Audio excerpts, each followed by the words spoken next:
Hello friends, welcome to the Manhwa Storyline channel. So today, we are going to explain a new manhwa because I recently read it, and it's absolutely amazing. And don't worry, I will complete this manhwa, but first, let me get a little more familiar with it.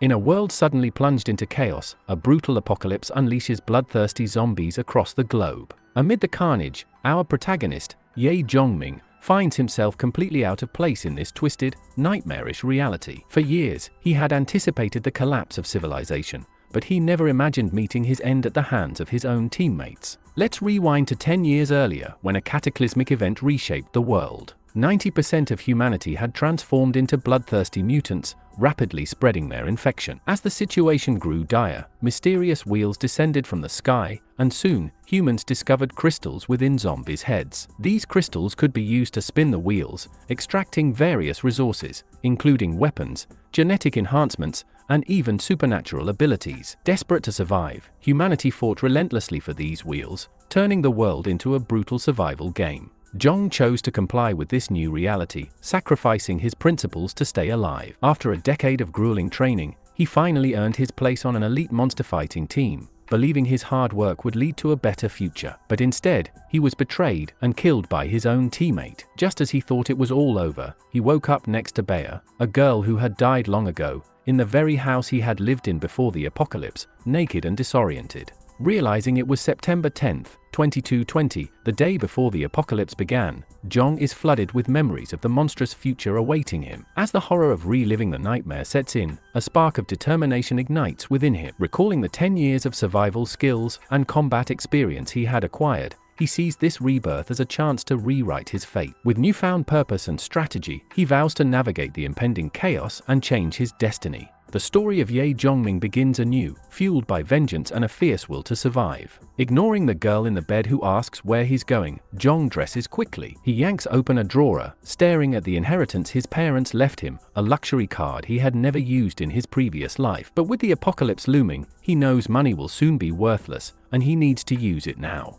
Feeling snubbed, the girl raises her voice, demanding answers. Jong doesn't hold back, bluntly telling her he knows about her affair with Chin Jun. Her face flushes with embarrassment and guilt, and she falls silent, unable to meet his eyes. In his last life, when the apocalypse erupted, he did everything to protect her, but was betrayed in return. She had chosen to rely on Chin Jun, leaving him behind. Now, she claims he has no right to ridicule her and Chin Jun, accusing him of being jealous of Jun's looks and strength, and calling him a clown. Despite their past, Jong gives Shai one last warning: Chin Jun isn't someone she can trust. He knows that telling her Jun would sell her for merely 3 cans of food won't change her mind, so he doesn't bother. Deciding not to waste more time on her, he focuses on preparing medicine, food, and equipment. Meanwhile, she keeps shouting that she was the one who abandoned him, insisting he isn't leaving her, she chose to leave him first. The scene shifts to a taxi, where Jong thrusts a pile of cash at the driver, demanding a speedy trip to the nearest hospital. He swiftly gathers a stack of medicines at the hospital, stuffing them into a bag, knowing these supplies will be rare and incredibly valuable in the coming apocalypse. As he leaves the hospital, a woman accuses him of being an intruder and stealing. He says the money for the medicines is on the counter, adding that he has no time for further clarification because people will only believe him once they face the impending danger. He then hurries to an outdoor gear shop, methodically purchasing various essential tools and gearing up from head to toe. Just as he's about to finalize his payment, he notices a machete on the weapons counter that resembles one he used in his past life. Without hesitation, he decides to buy it for 10 times the price, confident it will be invaluable. He leaves the shop confidently, unaware that the shopkeeper was secretly pleased, having duped him into paying 10 times the item's actual value. But the fool was oblivious to the looming danger ahead. After gathering everything he needs, Jong hops into a taxi. The driver, enticed by the money, speeds off, racing toward Heyday Mansion just a short distance away. Jong recalls from memory that the Apocalypse Wheel, also known as the Trade Wheel, the sole source of resources for survivors, should be located there. He needs to act quickly to secure the most vital equipment and special abilities it offers. Suddenly, it hits him: the Apocalypse Wheel, the sole source of survival resources like water,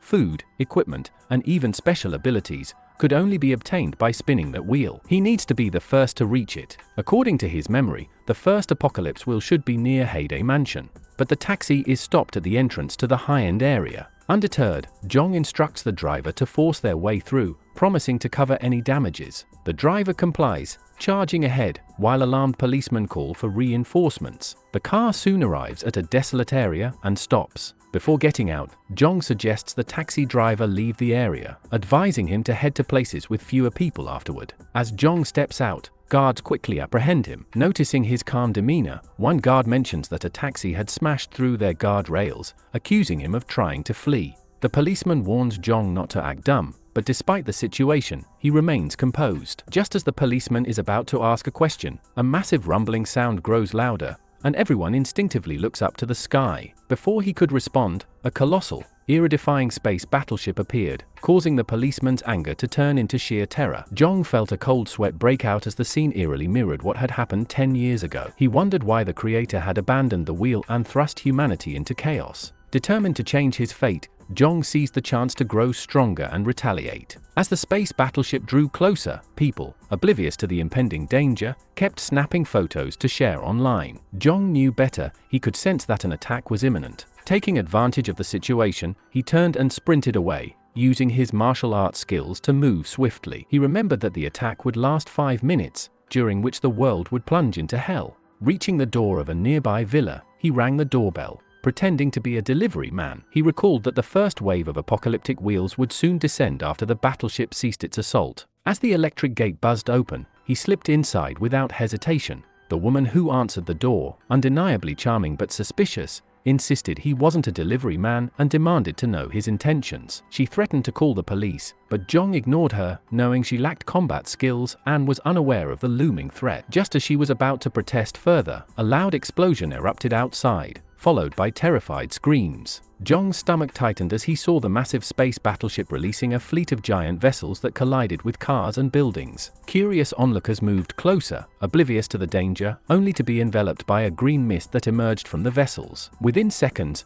those caught in the fog transformed into terrifying undead creatures. One man tried to save a friend, but it was too late. The friend had already become a merciless zombie, attacking him without hesitation. To Jong, who had survived the apocalypse, the chaos outside was familiar. The woman, however, was visibly shaken, her eyes wide with fear. She demanded he leave immediately, clearly unsure of his intentions. Unfazed by her panic, Jong noticed a strange glimmer coming from the kitchen. He rushed toward it and found a massive gold wheel that had mysteriously appeared. Curious and anxious, the woman followed him into the kitchen, her eyes widening at the sight of the enormous wheel. At the center of the wheel was a gray crystal, indicating it was a rank 1 crystal wheel. Jong felt a wave of satisfaction. Even a rank 1 wheel could offer valuable rewards. The woman, however, was skeptical, questioning how such a thing could appear out of nowhere. Jong paid no mind to her doubts and focused on the wheel's contents. He spotted a strengthening drug that could enhance a person's strength 2 or 3-fold, but there was a problem.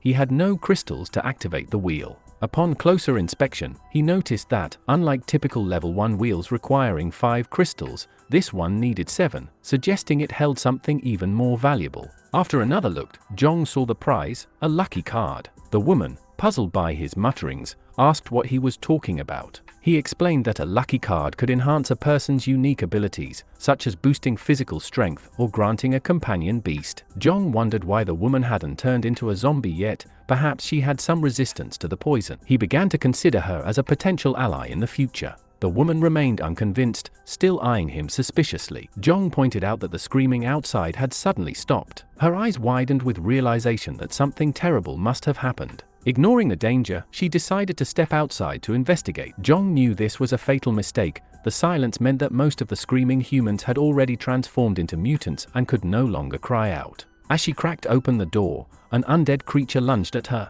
She stumbled back, struggling to fend off the snarling monster. Just as it seemed she was doomed, a flash of light sliced through the air, and the undead's head rolled away. The woman looked up to see Jong standing over her, his machete gleaming with fresh blood. He had saved her just in time. Jong bent down and pulled a crystal from the monster's head. The woman stared at it, realizing it resembled the one on the mysterious wheel in the kitchen. 2 more undead creatures charged toward the open door. Before she could fully process what had happened, she screamed a warning. Jong spun around, facing the 2 undead with swift precision. With a single fluid motion, he slashed, taking both creatures down in a deadly strike. The woman watched in shock, her heart racing as she witnessed his lethal efficiency. He had seemed ordinary to her before, but now she saw his brutal effectiveness against the mutants, leaving her speechless. In her shock, the woman asked for his name. After he introduced himself, he extended a hand to help her up and asked for her name in return. When she answered, Zhong's eyes widened in disbelief. She was Mushin Fei, the renowned NSTAR expert from his past life, a legendary figure known for facing entire divine armies single-handedly. Yet here she was, a delicate girl far from the mighty existence he had once known.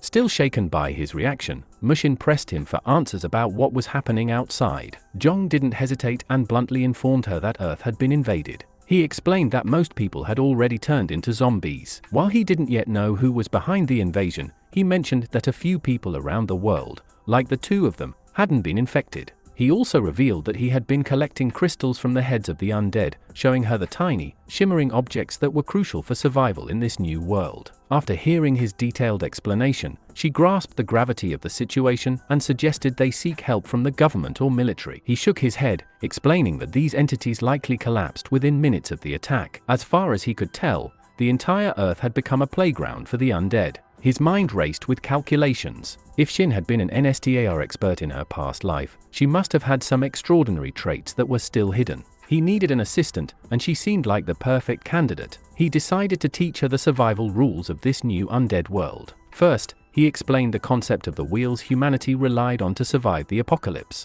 Most supplies came from these wheels, but activating one required crystals extracted from the undead. The more valuable the wheel's rewards, the more crystals it needed. She quickly deduced that there must be more wheels out there. Curious, she asked how he knew all this. Not wanting to reveal that he had been reborn, he swiftly changed the subject, suggesting she try spinning the wheel while he went hunting zombies outside. Before leaving, he paused at the door and gave her a stern warning to shut it tightly and, under no circumstances, to go outside. With that, he stepped out, preparing to face the undead once more, leaving her to process everything she had just learned. Outside, the undead wandered aimlessly, their groans filling the air. One of them seemed to sense something, turning its head just as he drove a blade into its skull. Sensing fresh prey, several other undead charged at him, but he was no easy target. His movements were quick and precise, his body agile as he wove through the mass of rotting bodies with practiced ease. He delivered powerful thrusts, slicing through the zombies as if they were overripe vegetables.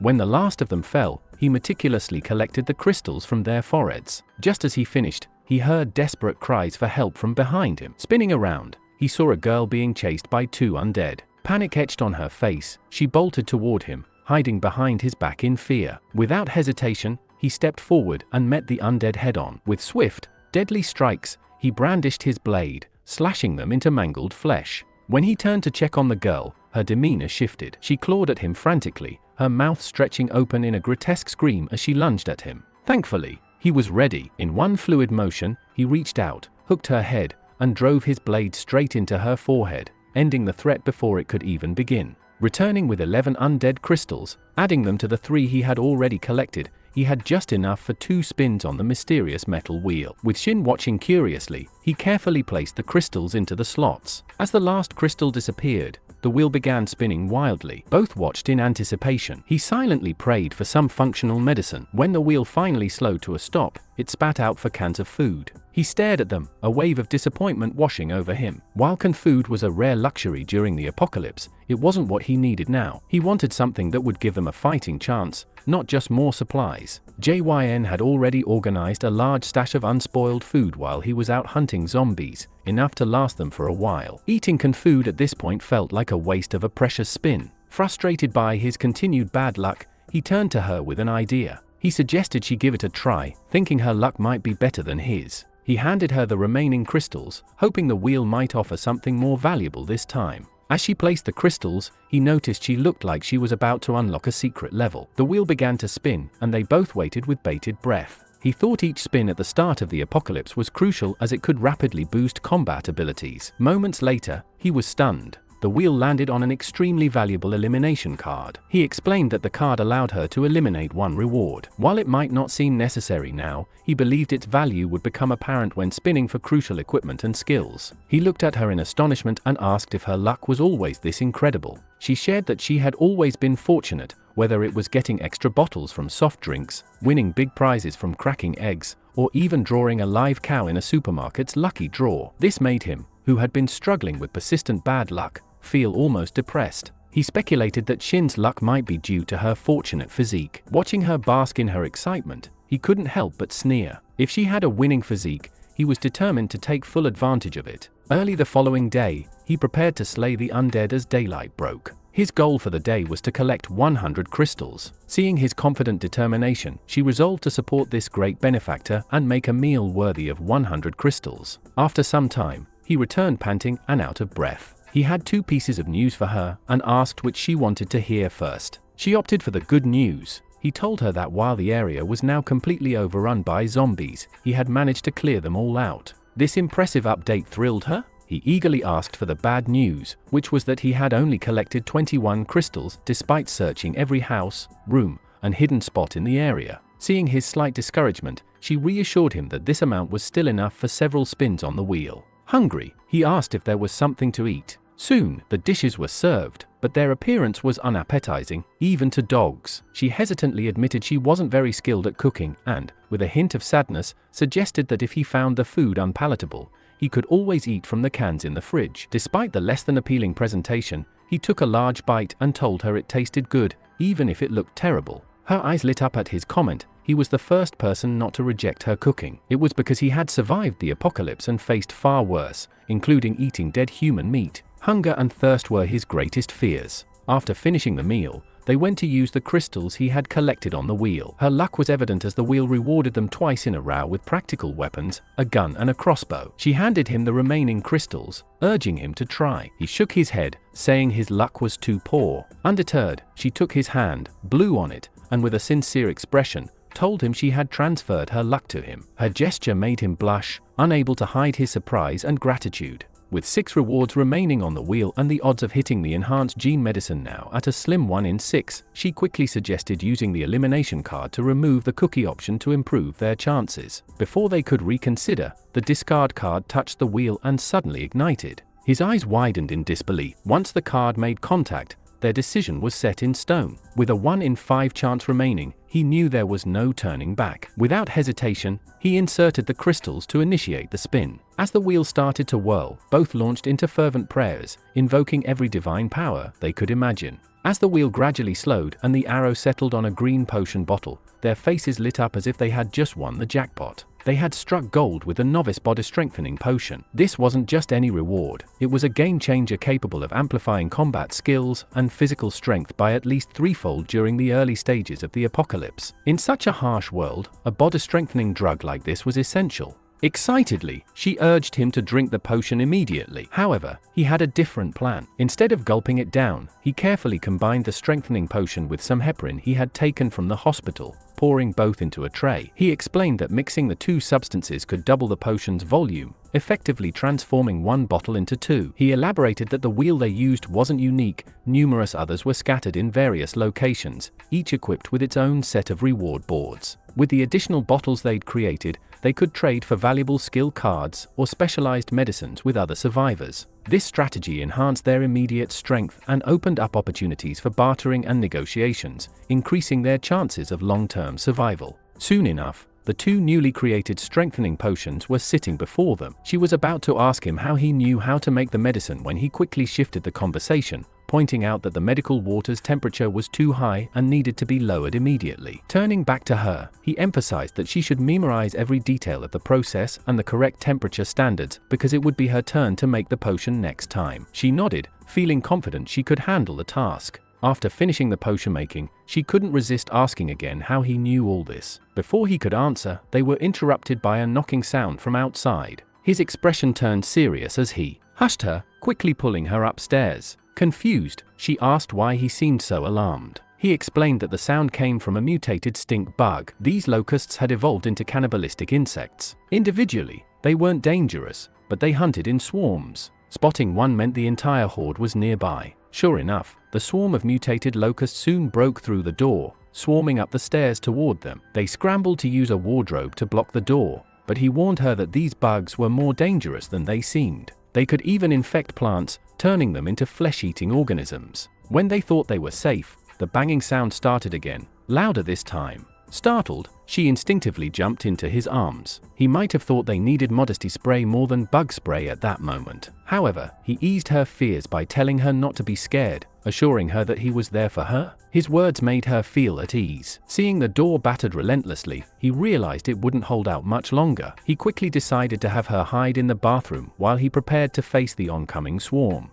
When she anxiously asked how he planned to survive against so many, he reassured her it would only take a few minutes. Without hesitation, he pulled out the strengthening potion he had just prepared. Aware of the side effects, but knowing it was his best shot, he drank it down without a second thought. As soon as he downed the potion, a wave of excruciating pain surged through his body, sending him collapsing to the floor. He writhed on the ground, agony consuming him as if his entire body was on fire. Just when the pain seemed ready to overpower him, the mutated beetles finally smashed through the door. He collapsed to the floor, but the potion's effect began to take hold. Was this the end for him? Not a chance. In an instant, a flash of steel sliced through the air, impaling one of the beetles. Fueled by the potion's strength, he sprang into action, launching himself at the swarm with lethal precision. His eyes glowed with an eerie red light, making him look like a reaper from the depths of hell. The side effects of the drug were unbearable, driving him to scream in fury as he fought. Despite the beetles swarming him, he roared defiantly and charged forward,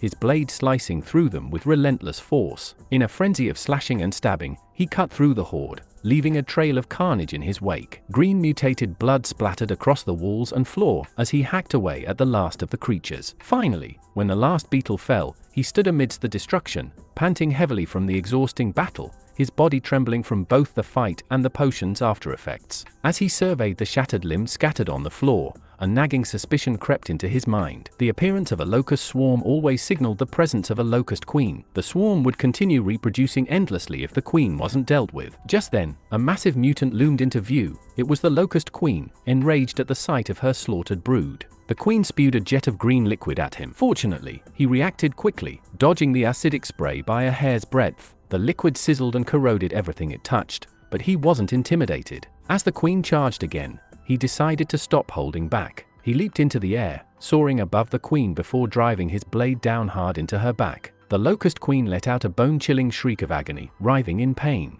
He was relentless, living by the motto to strike when your enemy is weakest. Without hesitation, he twisted the blade handle and plunged it deeper. Moments later, the queen's strength drained away, and she collapsed with a heavy thud, defeated. After the battle, he staggered to the bathroom, knowing that pushing himself further would worsen the potion's side effects. As soon as he opened the door, Shin leapt into his arms, clinging tightly. Despite his exhaustion, he felt a sense of comfort and gently told her not to cry, reminding her that tears were the most useless thing in the apocalypse. Slowly, she calmed down, though the shock of being saved from such a nightmare still lingered. When she saw the bloody mess outside, her stomach churned as she tried to figure out how to dispose of the pile of corpses. He surprised her by casually mentioning that these were all fresh, delicious sashimi, hinting that this would be their food source. When she looked at him in disbelief, he explained that food supplies would become scarce after a year, and that these mutants would be one of the few edible resources left. He elaborated that in the apocalypse, food would come from three primary sources: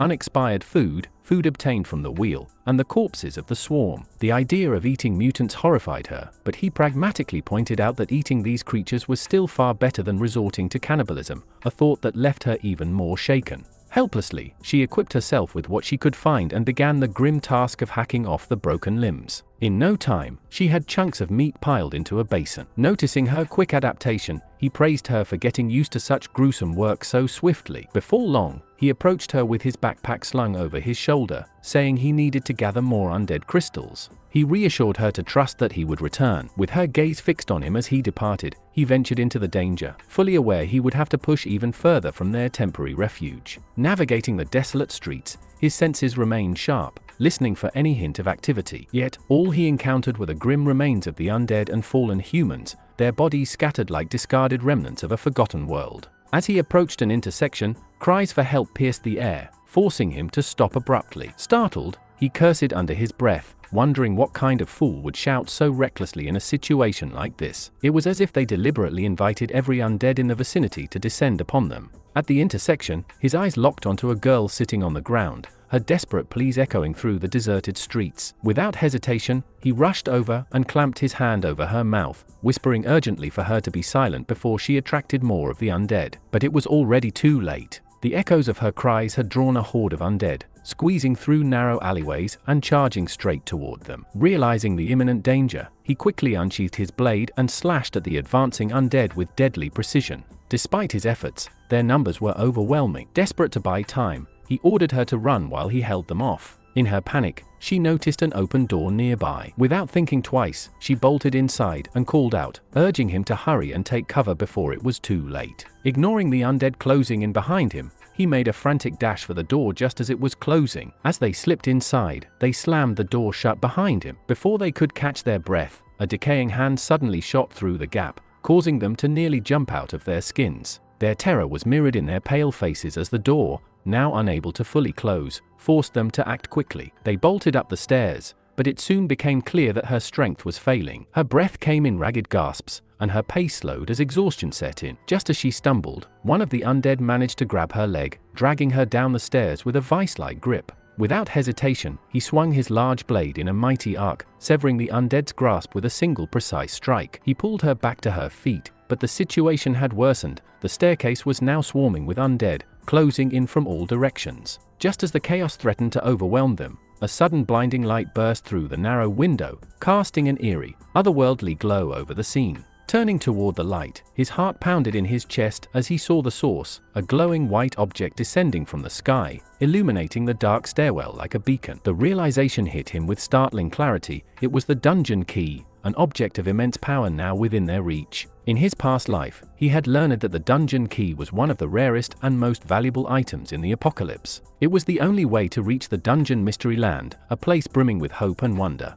Even top veterans had coveted it, though none had ever managed to obtain it. He was determined, the key of mysteries had to be his. Lost in thought, he was jolted back to reality by her urgent shout, "Watch out for the undead." He whirled around to see a vicious undead charging straight at him, aiming for his groin. Fear gripped him, and he broke into a cold sweat. In a panic, he slammed his fist into the undead's face, shielding himself and cursing the creature. As the undead charged, targeting his most vulnerable spot, he thought, "Great, even zombies know where it hurts the most." Fueled by anger, he decided to deal with the undead once and for all. The hallway was narrow, perfect for a defensive stance and counterattack. Just as he was about to strike, a grey hand reached out from the shadows. Staying calm, he swung his blade with precision, severing the hand. Green liquid splattered across the floor in a gruesome spray. In a flashback, we see her life just days before. She had everything: pursuers, fame, material wealth, and knowledge. She was truly the darling of heaven. But within days, everything unraveled. Her relatives, friends, and even her father had turned into man-eating mutants. Left kneeling helplessly, she faced what seemed like her final moments. As she saw the undead lying defeated on the ground, overwhelmed with joy, she couldn't believe he had managed to eliminate all the threats before her eyes. Her relief was interrupted by Zhong's scolding. If she wanted to stay alive, she couldn't afford to dawdle. They needed to find the key and act quickly. The downstairs area was swarming with undead, making it clear that going down was not an option. Their only chance was to reach the rooftop and find another way out. He had a plan. The rooftop of their building connected to the building in front, and he intended to exit from there. If they could make it, they'd be closer to their goal. Once he descended from that building, the key would be just 2 streets away. As he surveyed the area, he noticed vines creeping over every surface, their relentless growth overtaking the landscape. Suddenly, a branch snapped toward the young girl, wrapping around her and lifting her off the ground with surprising force. Without missing a beat, he sprang into action, intercepting the movement and catching her in midair. His response was swift and calculated, driven by instinct rather than emotion. He set her down without a word, his focus shifting back to the task at hand. She glanced at him, impressed by his quick thinking, but he remained unfazed, his mind occupied with the challenges ahead. Irritation simmered as he faced the mutated plants slowing their progress. Every second spent dealing with the overgrown foliage felt like a waste of time. He hacked through the vines with growing impatience, determined to push forward. At last, they reached a locked door. She asked what they should do next. His answer was direct and decisive, a powerful kick that sent the door crashing open. They quickly made their way to the rooftop, where they were met with the unexpected sight of a large group of survivors already gathered, waiting for whatever came next. A blond guy wielding a baseball bat approached them with a stern expression, demanding to know what they were doing. He warned that breaking the door could attract more of the undead. Zhong quickly stepped forward, clarifying that they meant no harm and had already cleared out all the zombies in their building. The blonde's eyes widened in surprise, clearly taken aback by the claim. It seemed unbelievable that anyone could have cleared out all the zombies, especially with the constant threat of more potentially making their way up to the roof. Despite his skepticism, they used a shovel to prop up the broken door, hoping it would at least delay any potential threats. The blonde turned back to him, accusing him of putting everyone in danger. Before tensions could escalate, his friends intervened, pointing out that he and the girl hadn't even known there were others in the building. The blonde's anger subsided slightly, but his distrust remained evident. As the situation calmed, he took a moment to scan the surroundings from the rooftop, his eyes searching the horizon. The blonde, still wary, asked him about his intentions. He revealed that his goal was to reach the middle school. The blonde raised an eyebrow in surprise, questioning how he planned to navigate the streets likely crawling with zombies. He explained that he had seen some lights in that area and was determined to investigate them. The blonde's expression shifted from skepticism to reluctant admiration, impressed by his courage. He confirmed that the lights were indeed at the school and pointed out a possible shortcut, another building close to the east side of the rooftop. If he was willing to take the risk, he could try jumping across to reach it. However, the blonde warned that it was a dangerous move, one that could seriously injure anyone who attempted it. He looked at the gap between the buildings, weighing his options. The jump was risky, but it was also the fastest route to his destination. Determined, he made up his mind. The blonde watched him closely, as if trying to gauge whether this stranger would actually go through with it. He immediately headed east, intent on assessing the situation for himself. The gap between the buildings was about 5 meters, with the opposite rooftop sitting one level lower, a distance he judged challenging but manageable. For him, it was nothing more than a test of his daily training, something he felt confident handling. As he prepared to leap, the girl tugged at his clothes, her eyes wide with fear as she pleaded with him not to leave her behind. A brief pang of compassion crossed his mind, and he agreed to take her backpack with him across the gap. The blonde, watching this unfold, scoffed and warned that he was asking for trouble by trying to take both. Jong, thinking quickly, suggested using ropes to secure the backpack and his body to hers, ensuring they could cross together safely. The blonde let out a harsh laugh, dismissing the idea. He pointed out that there was no way she could make the jump while burdened with both a heavy backpack and another person. Instead, he offered a different solution. The girl should pass the backpack to him, and he would throw it over once they were safely on the other side. Jong wasn't convinced. He knew that handing over the backpack could mean losing it forever, especially to someone as untrustworthy as the blonde. When he declined the offer, the blonde's demeanor shifted from dismissive to hostile. His eyes narrowed as he threatened to break Jong's arm if he didn't comply. Jong could have replied with a cold smile, "You'll have to catch me first. Good luck with that." Without another word, he backed up, took a running start, and leaped from the 200-meter-high building. Time seemed to slow as he sailed through the air, the wind rushing past him. He landed on the opposite roof with a heavy thud, his bare arm and knee absorbing the impact and leaving scratches and bruises in their wake. The blonde stood on the other side, stunned into silence, unable to believe what he had just witnessed. Wasting no time, he quickly secured the ropes and prepared to help the girl across. But as he worked, he couldn't shake the feeling that they were being watched. His instincts proved correct. A hulking stranger, hidden in the shadows and observing them through binoculars, had been tracking their every move. This stranger, a member of a notorious outlaw community, saw the chaos unfolding below as an opportunity. These outlaws thrived on preying upon the vulnerable, exploiting lost and helpless women for their own twisted purposes. The predatory gleam in his eyes made it clear that he had set his sights on them and wasn't about to let this opportunity slip away. Inside the grimy makeshift establishment, women were being forcibly abused, and in private rooms, people placed bets on the brutality of the assailant. One guy turned to his friend and asked how much longer he thought the abuser would last. The friend,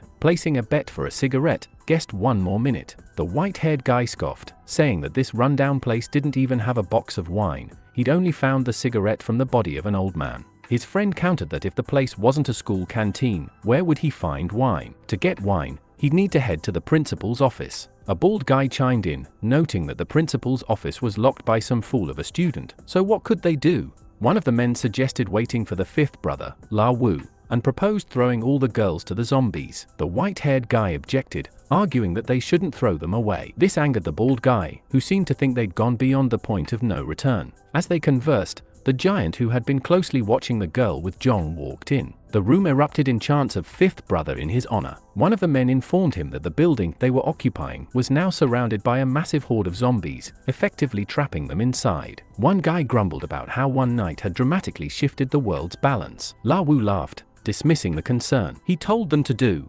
whatever they pleased, asserting that in this world, only the strongest reigned supreme. Even in the apocalypse, he claimed, their rule was only made more divine. The scene shifts back to Jong, risking his life as he weaves through the perilous streets in search of the dungeon key. His movements are swift and calculated, effortlessly darting past lurking monsters. However, the girl struggles to keep up, her breath coming in short, ragged gasps. Fear and exhaustion weigh heavily on her as she finally begs him to slow down, terrified that he might leave her behind. Irritated, he begrudgingly slows his pace but mutters under his breath about how she's become a burden, feeling tricked into helping her simply because she appeared helpless. His frustration is palpable, yet despite his annoyance, she manages to keep up, pushing herself to match his pace. After what feels like an eternity, they finally reach the school. The silence that greets them is eerie, with not a single sound to indicate the presence of the undead. The air is thick with tension, and he can't help but wonder where the zombies have gone. He guesses that the quiet is due to the undead being gathered elsewhere.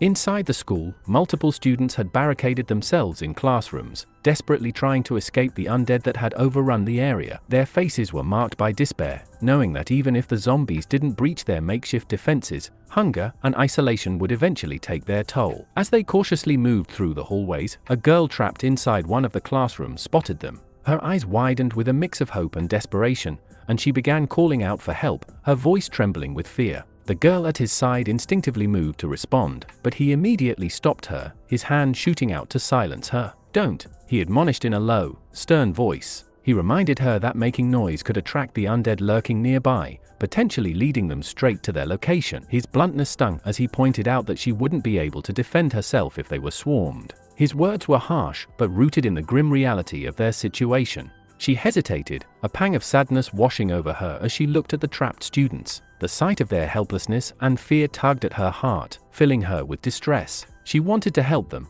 to do something, anything to ease their suffering. But he, ever the realist, quickly quashed her thoughts of heroism. He explained that they had no idea how many zombies were outside those classrooms, and that he wasn't equipped to take on such a large number. His tone was firm as he told her that this was the apocalypse, and if she truly wanted to save those students, she'd have to find a way to do it on her own. The gravity of his words sank in, and she nodded, a quiet apology slipping from her lips as she followed him through the dark, dilapidated corridors of the school. A flurry of questions raced through her mind. Why had he chosen this school as his destination? Was there any hidden sanctuary where they could evade the relentless zombies? The eerie silence of the school, punctuated only by their footsteps, heightened her anxiety. Trying to break the tension, she gathered the courage to thank him for saving her earlier, and asked for his name. He stopped abruptly and turned to face her with a skeptical look. "Do you really think a single word from you can repay the risk I took?" His tone dripped with sarcasm. She was momentarily stunned, unsure of how to respond. His bluntness caught her off guard.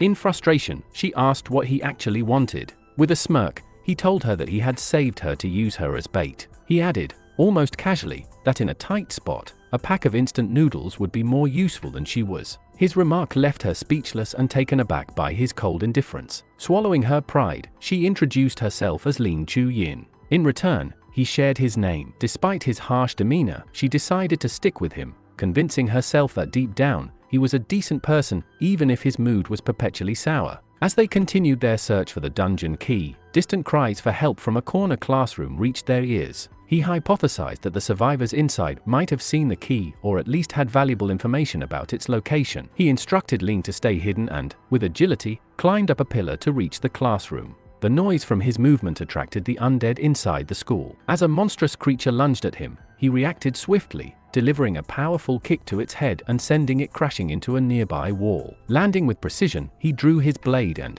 in a series of swift, calculated strikes, dispatched the approaching undead. Inside the classroom, 3 survivors huddled together, their fear palpable. Among them was Teacher Pooh, who stepped forward with a mixture of relief and gratitude. He scanned the room, assessing the survivors and wondering if they had seen where the key might have fallen. Teacher Pooh introduced himself and explained that they were trapped with 2 students and a girl named Chiang, who had sadly perished. Pooh asked if they had seen a ray of light, emphasizing that any detail could be crucial. He promised that if they helped him locate the key, he would ensure their safety. The 2 students shook their heads, indicating they hadn't seen the light. However, Pooh spoke up with certainty, saying she had indeed seen it and even knew where it had landed. His curiosity piqued, he immediately pressed for the exact location of the light. Pooh, however, insisted that he first rescue them before revealing the key's location. Doubts clouded his judgment as he hesitated, questioning whether he would really assist them once he knew where the key was. Pooh described the key's descent in vivid detail, hoping it would be enough to secure their rescue. Despite the detailed description,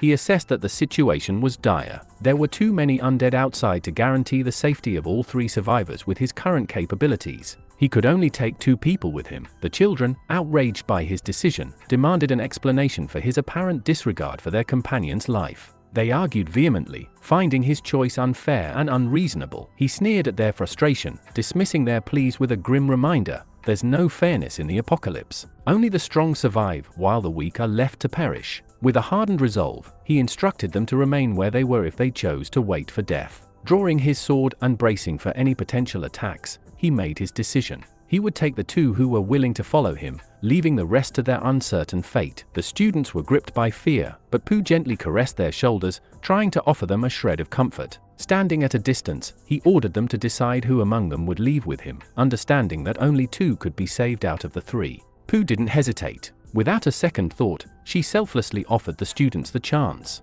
Observing this, he assured her that he would safely escort the 2 children out. However, when he pressed for the key's exact location, Pooh, to his surprise, insisted that he wait until after the students were secure. Pooh promised to write down the location and toss it down to him only once they were safe. It was clear that Pooh had meticulously planned this, with every move calculated to ensure the children's survival. With a cold tone, he remarked that he hoped she wouldn't regret her self-sacrificing choice and then ordered the students to follow him. He could feel the presence of 3 zombies lurking just behind the door and quickly instructed Pooh to lock it as soon as they exited. As he opened the door, one of the zombies tried to slip through, but he was faster, delivering a swift kick that sent the creature crashing into the wall. In one fluid motion, he decapitated it with a precise slice. Pooh, though outwardly stern, was just as terrified as the others, yet she stayed firm, fully aware of her duty to protect her students. Grabbing the 2 girls, he led them swiftly down the stairs. However, something felt amiss. The entire corridor was eerily silent,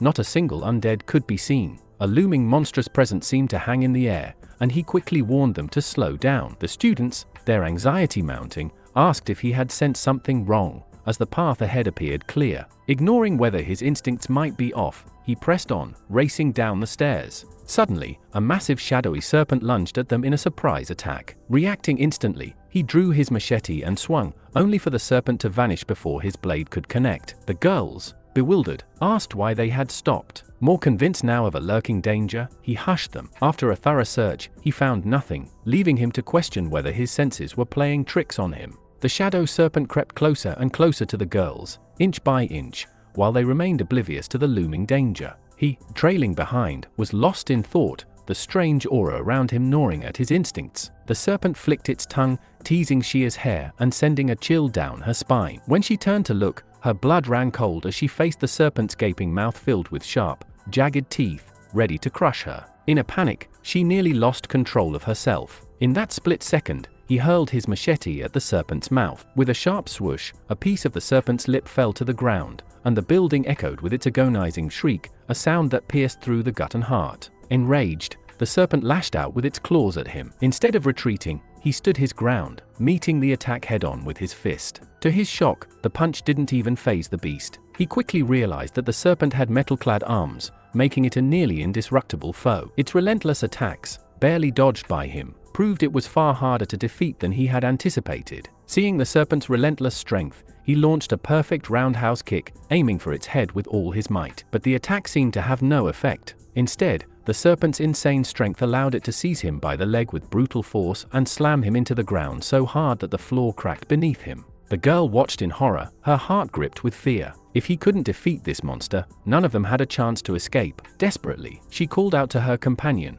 Lee, for help, but to her dismay, Lee fled, abandoning her in panic. Now he appeared heavily injured and barely able to move. The serpent raised its powerful arms high, preparing to crush him with all its might. Was this how his tragic life would end? Just as the serpent was about to deliver the fatal blow, a sudden bang echoed through the hallway. The serpent was sent flying northwest by a gunshot. He had managed to draw a gun just in time, feeling a surge of relief, though his condition was far from stable. The earlier impact had dislocated his right arm. Gritting his teeth, he urged the girl to get up quickly if they wanted any chance of survival. But before they could move, the sound of metallic thuds echoed from the stairwell. Tong, tong, tong. As footsteps gradually drew closer, the girl's heart leaped into her throat, her fear spiking. Only then did he fully realize the gravity of their situation. Could the gunshot have attracted nearby undead? Seeing the impending danger, he immediately shielded the two girls behind him. Within seconds, Ling, having come up from downstairs, hurled herself into his arms,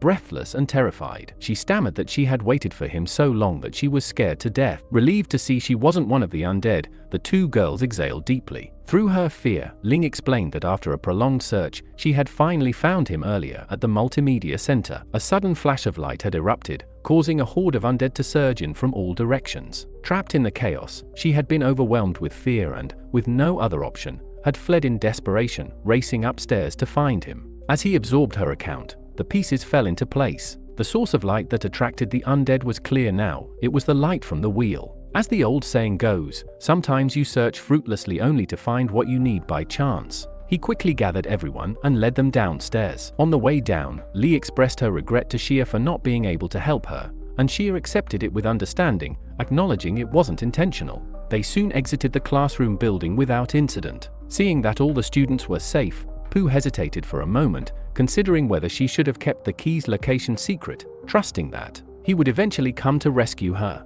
But she quickly dismissed the thought, realizing he still had the kids to worry about. She tossed down the paper with the location written on it. Ling asked him why he hadn't helped Pooh. He explained that the teacher had mistrusted him, so he decided to teach her a lesson. As he unfolded the paper and read it, he discovered that the key had landed at a construction site, an out-of-the-way spot that most people would overlook. Realizing the importance of finding the wheel that Ling mentioned, he concluded that the wheel was his top priority. Distrusting the students' reliability, he decided to search for the wheel first rather than hunt for the dungeon key with them. He informed everyone that they were heading to the multimedia center. Despite Ling's warning that it was overrun with zombies, he brushed off the danger, confident that the greater the risk, the greater the reward. With determination, he instructed the students to follow him. When they arrived at the multimedia center, it quickly became apparent that it was teeming with undead. Lee, alarmed, questioned whether he had deliberately led them into such a dangerous situation. It seemed to her that after getting the information he needed, he considered them expendable and intended to use them as bait for the undead. Hearing their concerns, he responded firmly. He explained that the apocalypse was filled with undead no matter where one went,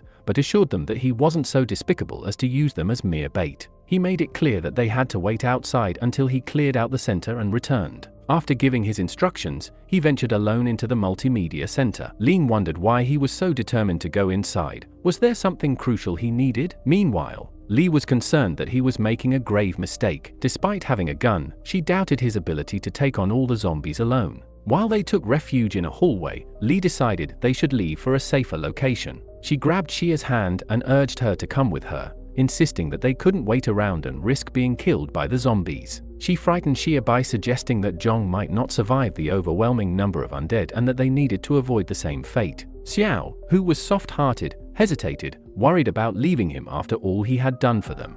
Ling, sensing something off, asked what they were planning. Li fibbed, claiming she had a stomachache and that Xiao was just accompanying her to the washroom. Although Ling found this explanation suspicious, her primary concern was for Zhong's safety. As Zhong stepped inside, he saw a group of pitch-black undead. The situation was grim, but he noted with relief that there were no mutated monsters among them, unlike before. He prepared for yet another intense battle, knowing there was no room for hesitation. His right arm hung uselessly at his side, dislocated from a previous encounter. Without wasting any time, he grabbed his arm and, biting down on his machete to keep from making noise, forcefully reset it with a sharp crack. The pain shot through him, but he didn't dwell on it. He had been through this process many times in his past life and knew better than to let it slow him down. The noise, however, caught the attention of the nearby zombies, who began closing in. He didn't hesitate, quickly drawing his pistol and starting to fire. Each shot was precise and controlled, the zombies falling one by one, their bodies piling up on the floor as he methodically cleared the room. The sound of gunfire echoed through the building, alerting those outside to the danger within.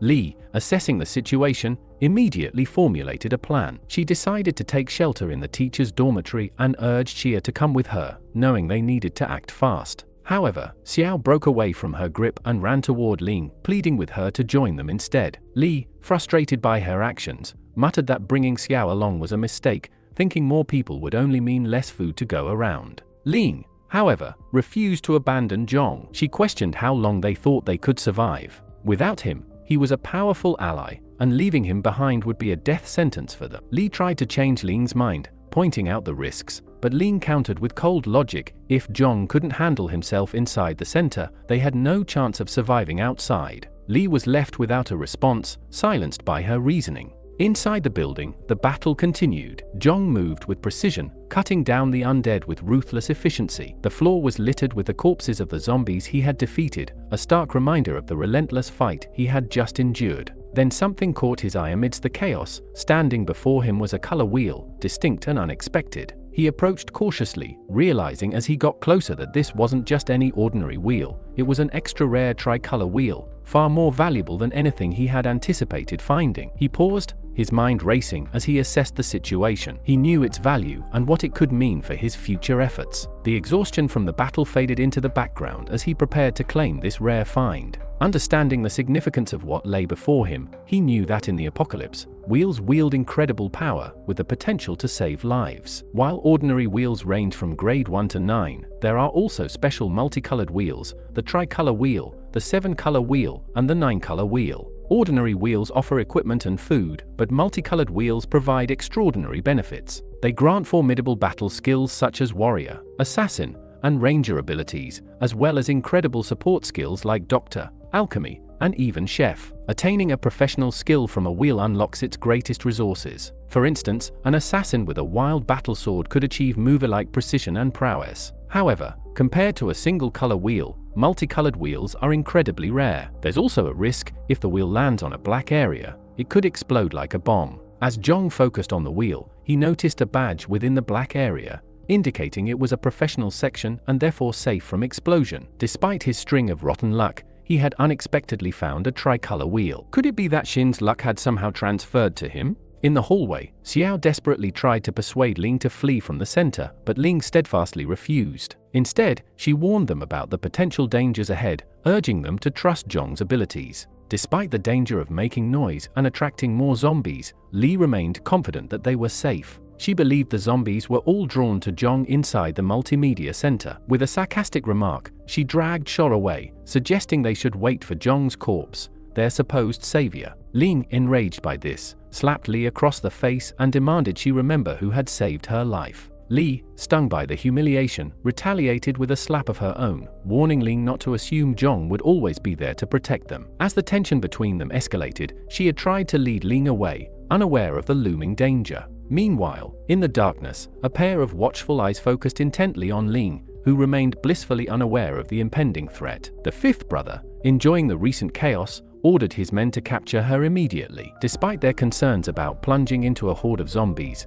their leader was confident that all the zombies had been lured into the center, making it relatively safe. Elsewhere, Li, fuming with anger, searched for a good hiding spot, while Xia, bewildered and questioning their decision to split up, tried to keep her voice low. As they descended the stairs, they detected someone's presence due to subtle movements. Meanwhile, Ling, consumed by anger at the ungrateful girls, wandered aimlessly until she heard distant screams. Before she could react, a man seized her from behind, restraining her tightly. Her cries for help went unheard as a crude man appeared around the corner, leering at her beauty. He ordered his men to take her to La for their amusement. Despite her warnings that Zhong would not take kindly to this, they dismissed her, confident that he was likely dead and no one would come to her rescue. Back inside the multimedia center, Zhong wished for a cheat code to automatically gather all the crystals, reflecting on how, in the apocalypse, manual labor was even worse than zombies. Unaware of the chaos outside, he desired a cheat code like in a game to gather all the crystals effortlessly.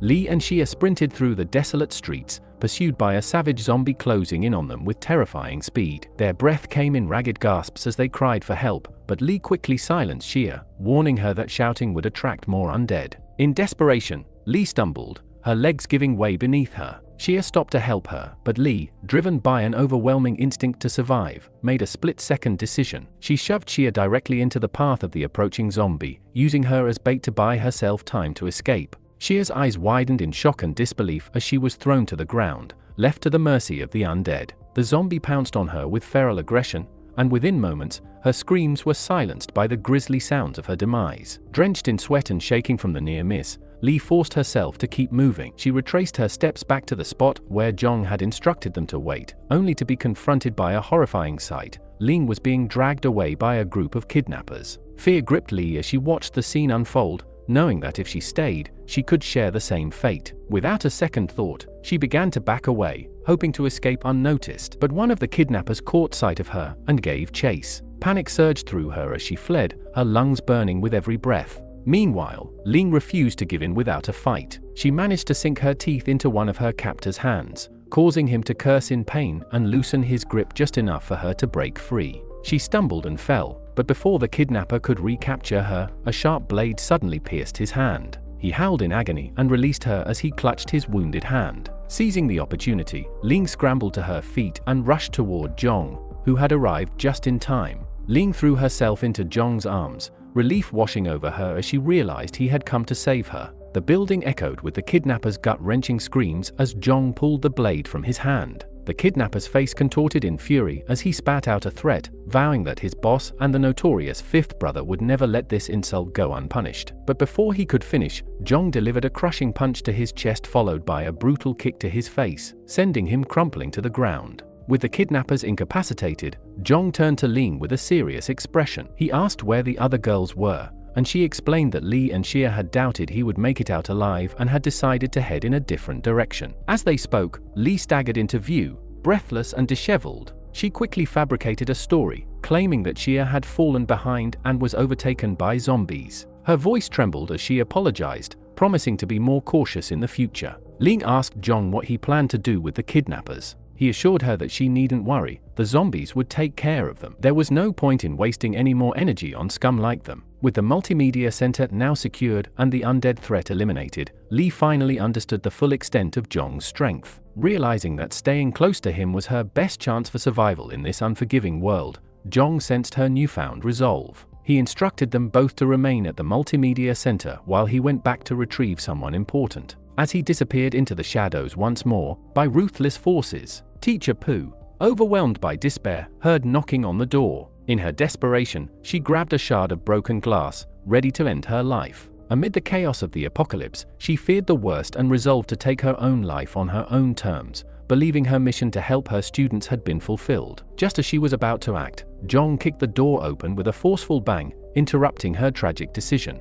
Zhong's timely arrival prevented Pooh from making a grievous mistake. She threw herself into his arms, tears streaming down her face as she sobbed about her belief that she was going to die. She thanked him for not abandoning her. Zhong, though relieved to have dealt with the kidnappers, struggled to hide his blush. He explained that his actions were a lesson in trust and that he was now taking her to safety. Meanwhile, Ling and Li were busy collecting crystals as Zhong had instructed. Li complained about the task, finding it repulsive. When Zhong returned with Pooh, she quickly approached her student, embracing her and anxiously inquiring about Xia. Upon learning that Xia had been killed by the undead, Pooh blamed herself, unaware that Li had actually pushed Xia into the path of danger. Seeing Pooh's distress, Li feigned sympathy, suggesting that Xia's death could have been avoided if Zhong had saved everyone at once. She implied that they were indirectly responsible for Xia's demise. Ling, infuriated by Li's accusations, shouted that if she hadn't ignored advice and insisted on bringing Xia along, the girl might not have been killed.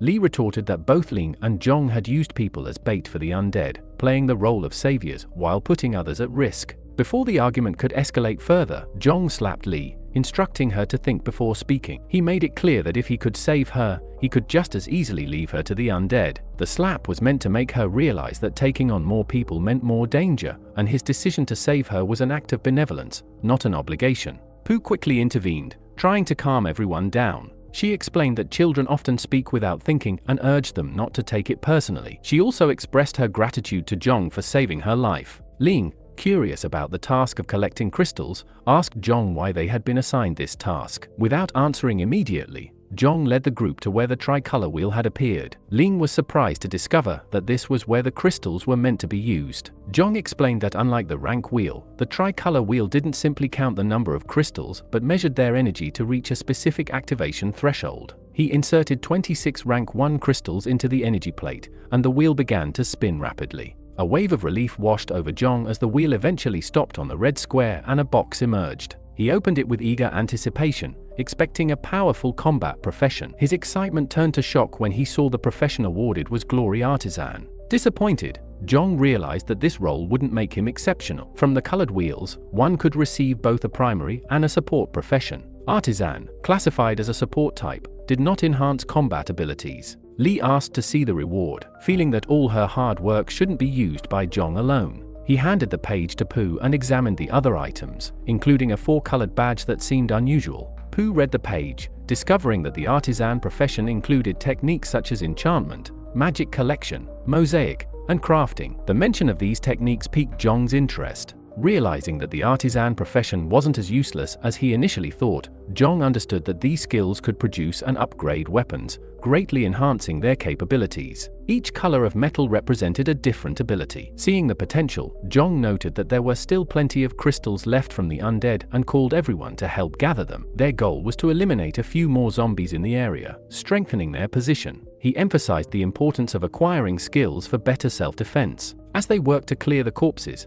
Lao watched from a distance. He was impressed by Jong's strength, having single-handedly cleared the entire media center of zombies. However, Lao was puzzled by their meticulous sorting through the bodies. When he noticed one of the zombie heads missing a crystal, he quickly pieced together their plan. Sensing a shift in his boss's focus, Bion, his assistant, asked what he had discovered. Fifth Brother ordered him to assemble everyone immediately for an urgent task. After clearing the piles of corpses, Ling felt a gnawing hunger since she hadn't eaten in a day. Jong handed her a food packet and advised her to drink water from the school bathroom, noting that the water tank still worked. He handed her a backpack containing 3 days' worth of food and emergency medicine, instructing her to take good care of it as it held essential supplies. He told her to stay in the media center, which was relatively safe, while he went outside to handle some tasks. With a hint of sadness, Ling asked if he was planning to go off alone again. He replied that he needed to retrieve the key to the mysteries first, and reminded them to keep gathering crystals, assuring them he would return soon.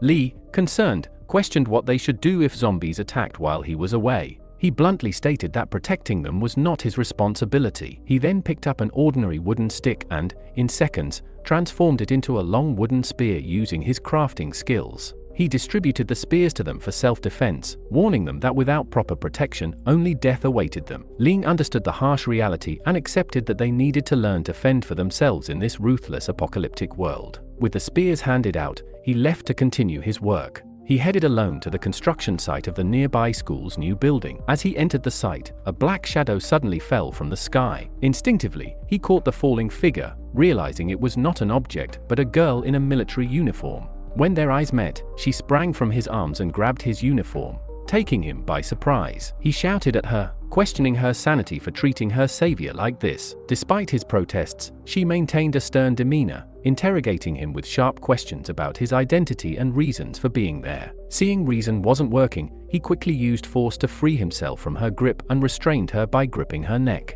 He demanded answers to the same questions she had posed. Realizing she was dealing with someone with high combat skills, she warned him that he was assaulting an officer. Recognizing her status, he eased his grip. Impressed by his quick reflexes, she asked if he was trained in martial arts. He admitted to practicing for 10 years, though he had started as a novice. Suddenly, a bullet zipped past them, narrowly missing its mark. He reacted instantly, pulling the girl with him as he ducked behind a nearby wall for cover. She quickly explained that the people chasing her were death row inmates who had escaped during the chaos of the apocalypse. His tension eased slightly as he recalled how such criminals had run rampant in the previous apocalypse. With a grim smile, he decided it was time to be less restrained. However, he noted a significant problem. The criminals were heavily armed, having completely raided a weapons depot. They were well aware of their firepower advantage and had already begun to display their unhinged nature. Among the criminals, their leader, Lao Chen, barked orders at his subordinate, Del, to force the girl out of hiding. Dolly hesitated,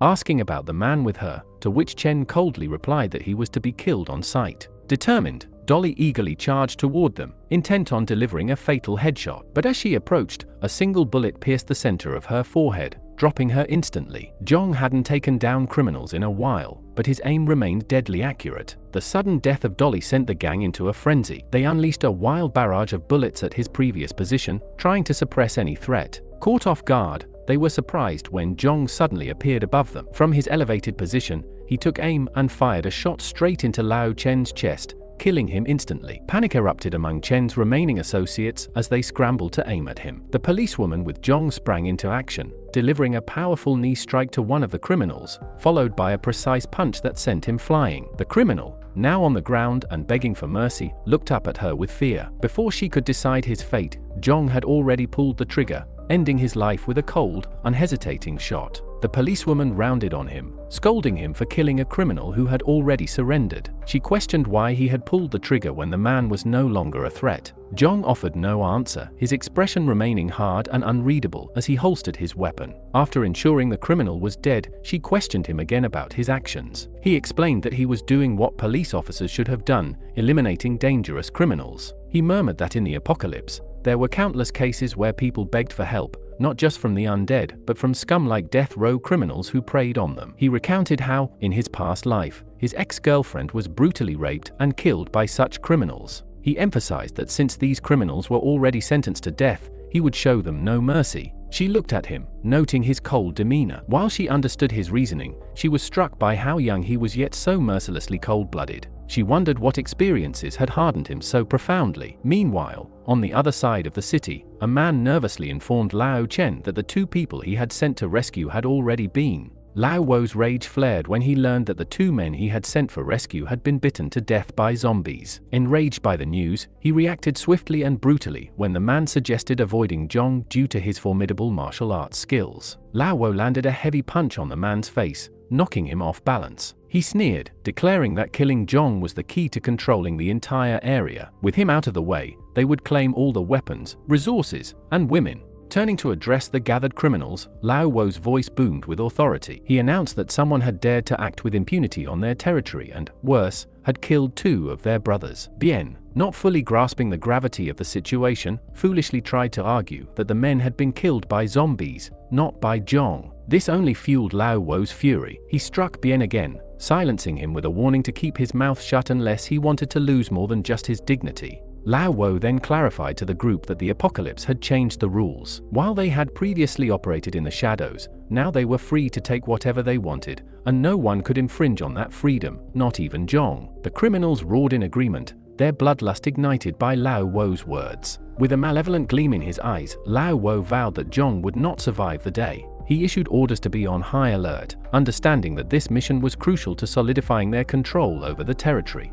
Meanwhile, Jong and the policewoman arrived at the site where the dungeon key was supposedly lost. As they began searching, the policewoman asked what they were looking for. Jong explained that they were searching for an essential key he needed to retrieve at all costs. Sensing the gravity of his words, she pressed for more details. He described the key as unique in shape and easily recognizable, urging her to be vigilant in their search. Determined to help, the policewoman joined the search with renewed focus. As the sky began to darken, Jong knew the key would start to emit bright rays, making it easier to spot. He was deep in thought strategizing their next steps when suddenly she called out that she had found a key. Jong turned to her with a flicker of hope, only to be disappointed when he realized it wasn't the right key. He instructed her to discard it and continue the search. As they resumed searching, her sharp eyes caught something unusual behind a nearby dog's paw. She spotted glowing green eyes peering back at her and pointed it out to Jong. Realizing the gravity of the situation, he knew they were in for a fight. The mutated dog, a creature far more dangerous than the zombies they had been dealing with, was a formidable opponent with enhanced abilities. The level 2 mutated dog, with its sheer size and strength,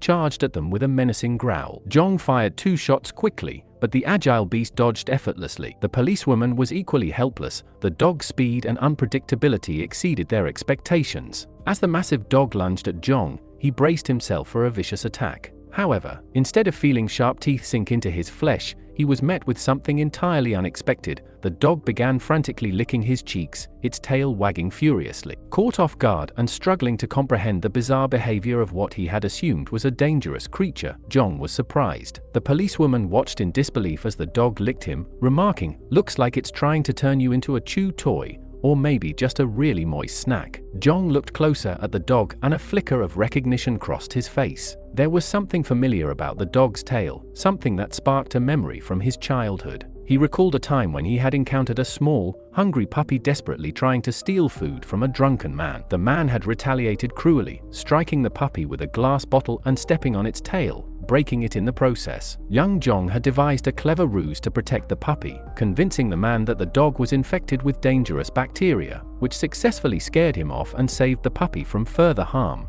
The dog had remembered him and was expressing its gratitude in the only way it knew, with eager licks and a wagging tail. Touched by the dog's affection, Jong reached into his pack and pulled out a cookie, offering it to the dog, which gratefully accepted and devoured it in seconds. This small act of kindness stirred something within him, making him reflect on the bond he had shared with the dog as they grew up. Now reunited under the most unexpected circumstances, Jong realized that this was the very same puppy he had saved all those years ago. The policewoman, still observing, expressed her amazement that he could recognize the dog despite its transformation. She was curious about the peculiar name, Yellow Pill, that he called it. Jong explained with a faint smile that the name was a nod to the dog's appearance when it was a stray, a small round yellow ball of fur. The name had stuck with him ever since, a reminder of the innocent creature he had once protected. As he finished explaining, Yellow Pill resumed its affectionate licking, seemingly overjoyed to be reunited with its old friend. The policewoman laughed, genuinely touched by the sight. At that moment, she saw a different side of him, a softer, more compassionate side.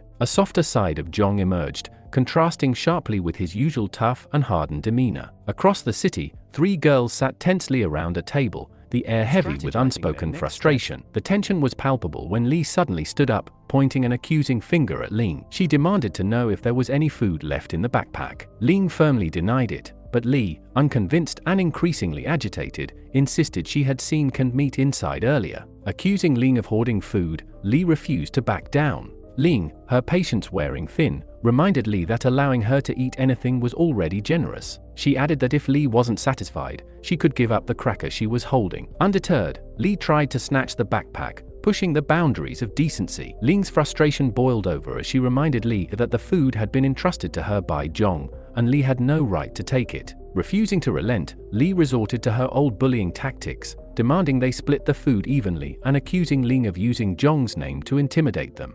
The argument escalated, voices rising and tempers flaring until Pooh finally stepped in. She urged everyone to calm down, pleading with them to be thankful for what they had and not to waste their energy on unnecessary conflicts. Still seething from Lee's audacity, Ling silently resolved never to give her any more food, no matter what. Though Pooh's intervention prevented the situation from spiraling out of control, it left a bitter taste in Ling's mouth. Lee realized that if Teacher Pooh hadn't intervened, they might have succeeded in taking the remaining food. The atmosphere remained tense, but Pooh's calm words had at least restored a fragile semblance of order. Outside, Jong suddenly sneezed, causing the policewoman to be concerned. She asked if he was coming down with something, to which he replied with a wry smile, joking that someone might be missing him. He then suggested they search the area for resources, noting that this location should be rich with supplies. She agreed, thankful for the flashlight that made finding the key possible in the darkness. Jong advised her to turn off the light, thinking that the absence of illumination might help spot the key since it glowed in the dark. As they continued their search, absorbed in their task,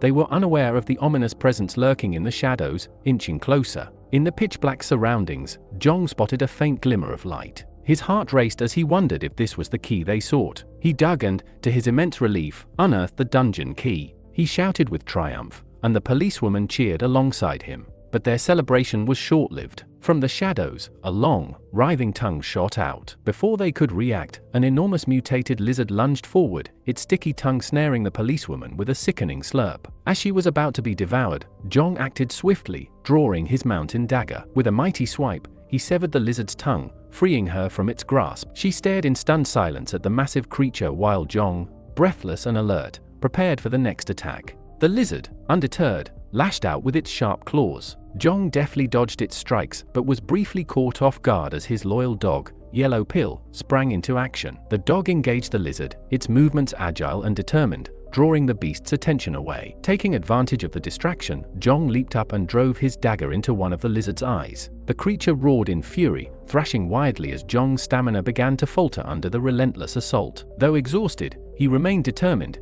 his focus locked on subduing the beast. As the lizard charged again, Yellow Pill bravely threw itself between Jong and the monster. Despite Jong's urgent shouts to move, Yellow Pill stood its ground, roaring defiantly and shielding him from the ferocious beast's assault. Jong, moved by the dog's bravery, joked, "Looks like my dog's auditioning for a role in a monster movie. Best supporting canine." But Yellow Pill ignored his words and charged at the lizard, biting fiercely. The lizard retaliated by whipping its tail, sending the dog flying. The lizard didn't stop there and tried to grip Yellow Pill with its claws. Seeing his loyal pet in dire straits, Jong rushed to block the lizard's next attack. He blocked its strike with his dagger but couldn't resist the strength of the lizard and was thrown aside. Now towering over Jong with its mouth wide open, the lizard seemed poised to devour him. Just then, a sharp blade streaked through the air, cutting through the lizard precisely. The policewoman had managed to defeat the monster with a single slash. The beast collapsed immediately. Exhausted, Jong sat down, taking a moment to catch his breath. He hadn't expected such a ferocious act from her. He gently stroked Yellow Pill's head, praising the dog for its bravery. "Well done," he said, relieved to see that Yellow Pill had shown remarkable courage despite being a dog in the face of danger. Yellow Pill responded by licking him all over, leaving him covered in slobber. The policewoman chuckled at the scene, her earlier tension easing now that the immediate threat had passed. As they caught their breath after the fight, two suspicious men stealthily approached and quickly concealed themselves. It seemed the delegates had arrived, unaware of the looming threat. Jong continued his work, methodically digging into the head of the lizard. The policewoman, intrigued, questioned him about his actions and observed a crystal covered in green blood. He explained that this crystal was a crucial resource in their post-apocalyptic world. He urged her to examine it closely, suggesting it held more than magical properties. When she asked if the crystal had any inherent magic, he hinted that it had even greater secrets once she understood its true nature. The policewoman's curiosity was piqued, and she pressed for more information. True to form, Jong insisted on a condition before divulging more details. However, the policewoman remained unimpressed by his offer, finding it insufficient. Jong was stunned by the audacity of the police officer to impose conditions on him.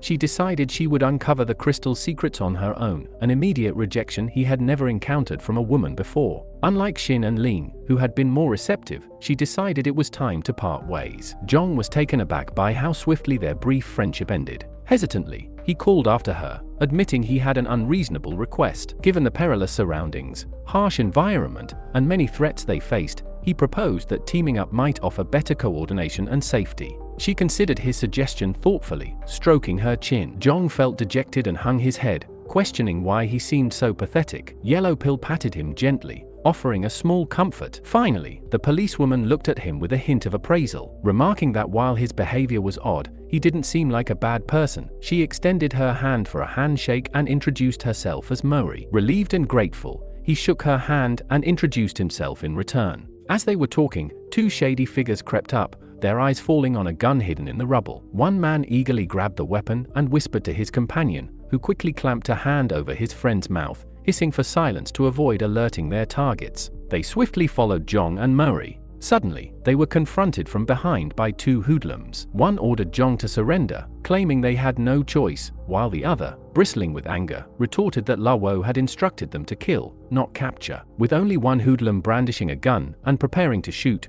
the situation was dire. These two were out for revenge for their fallen comrades. After half a day, the anticipated gunshot never came. Mo, puzzled by the delay, inquired about their identity. Jong revealed that these men were criminals, much like the one they had previously dispatched. The gunman's face turned awkward as he glanced behind him, realizing he hadn't fired. His companion chastised him for his incompetence, revealing that he hadn't disengaged the safety mechanism. Bewildered, the gunman admitted he was a guard who had never handled a real gun before. His partner was shocked, realizing the guard's bravado was unfounded. As the gun safety lever clicked off, the Yellow Pill zombie dog sprang up from below, causing both men to freeze in terror. The creature lunged at one, sinking its teeth into his hand. His scream echoed through the area as he desperately called out to his brother, Dao, who was already trying to escape. Realizing the futility of seeking help, Dao's panic escalated. Seizing the moment, Mo sprang into action with swift precision, neutralizing the remaining threats. Her movements were a blur of expertise as she kicked Dao in the face, sending him crashing to the ground. The sight of Mo's impressive combat skills left Jong with no doubt.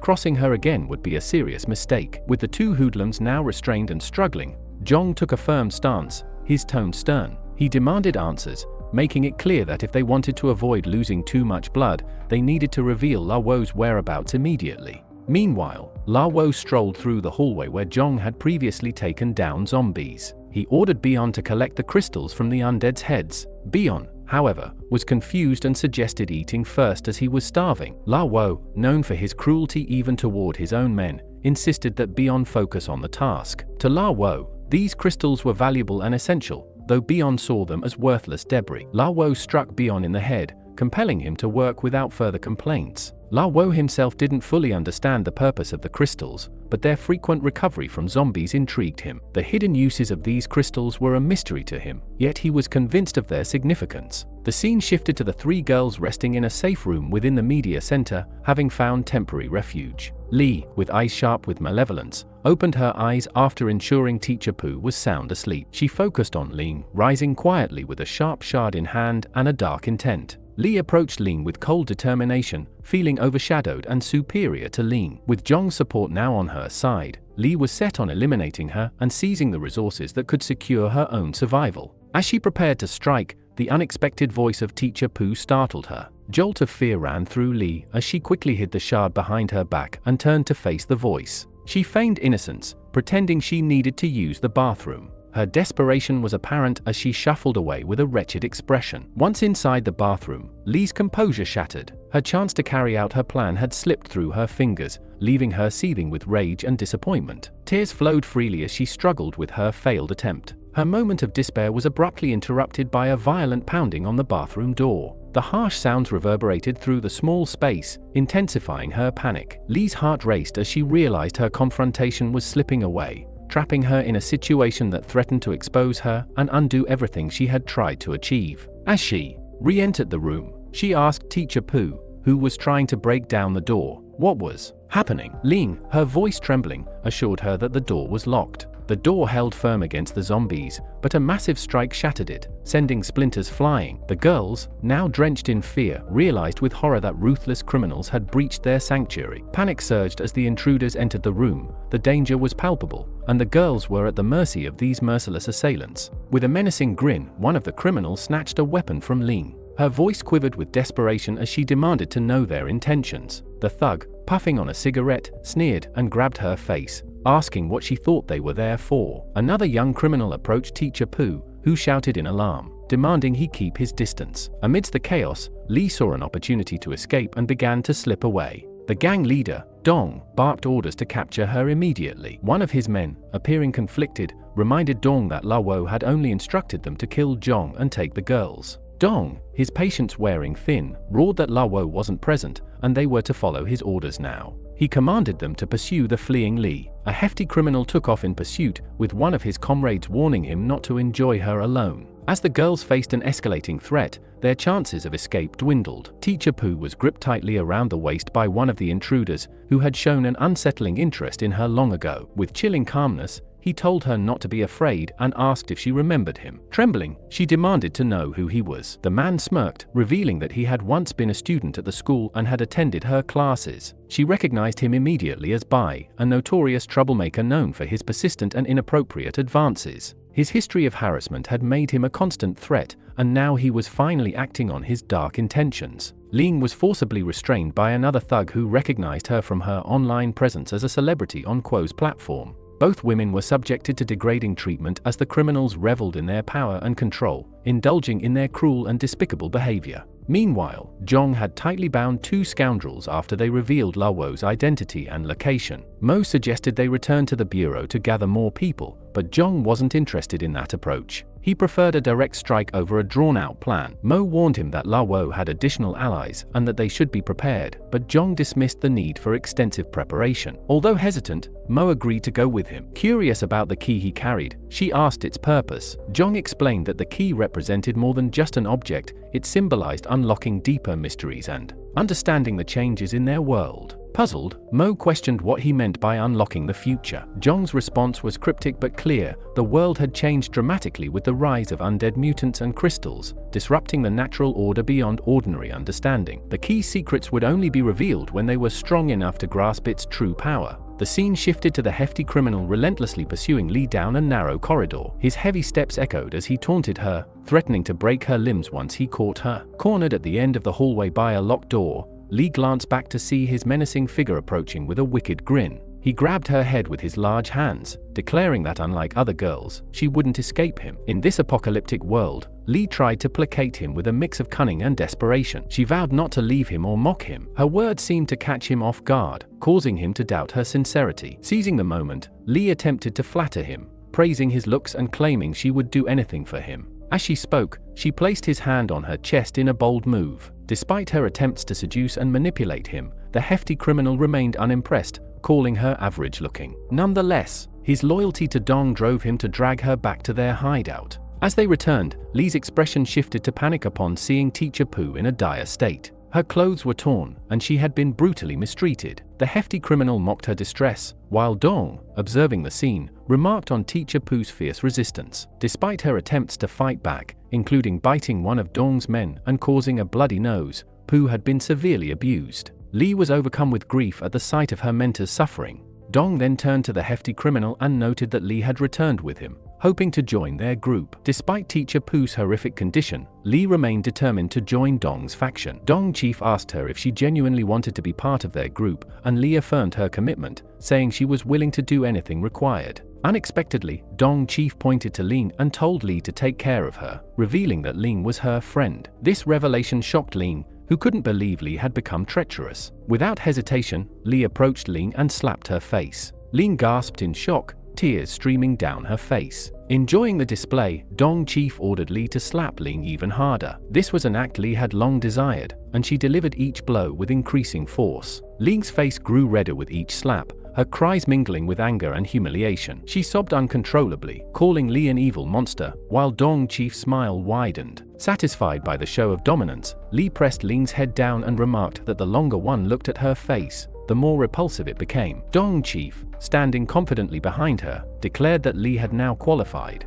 From this moment on, no one would dare to cause her trouble. The portly man, beaming with satisfaction, congratulated Lee and welcomed her into their group with enthusiasm, emphasizing that she was now officially one of them. Dong alerted his companions, revealing that they were once allies of the fourth brother. However, after the fourth brother had become a zombie, they were forced to join Lao and align themselves with him. The fourth brother, a member of the Axe-Head Gang, was skilled in martial arts. In contrast, Lao was merely a troublemaker, as described by Dong's companions. They complained that Lao, known for his cunning, had taken all the valuable resources they had risked their lives to obtain. Moreover, Lao had ordered them to kill people but then vanished into the shadows without a trace. Dong expressed his frustration with Lao's deceitful behavior. He argued that in this apocalyptic world, everyone had the opportunity to become a ruler. There was no reason to live under someone else's rule or act as their subordinate. The atmosphere shifted as Dong's words resonated with the group. They began chanting, voicing their discontent with Lao's lack of loyalty and respect. They declared that from now on, they would follow Dong Zed as their leader. With unanimous agreement,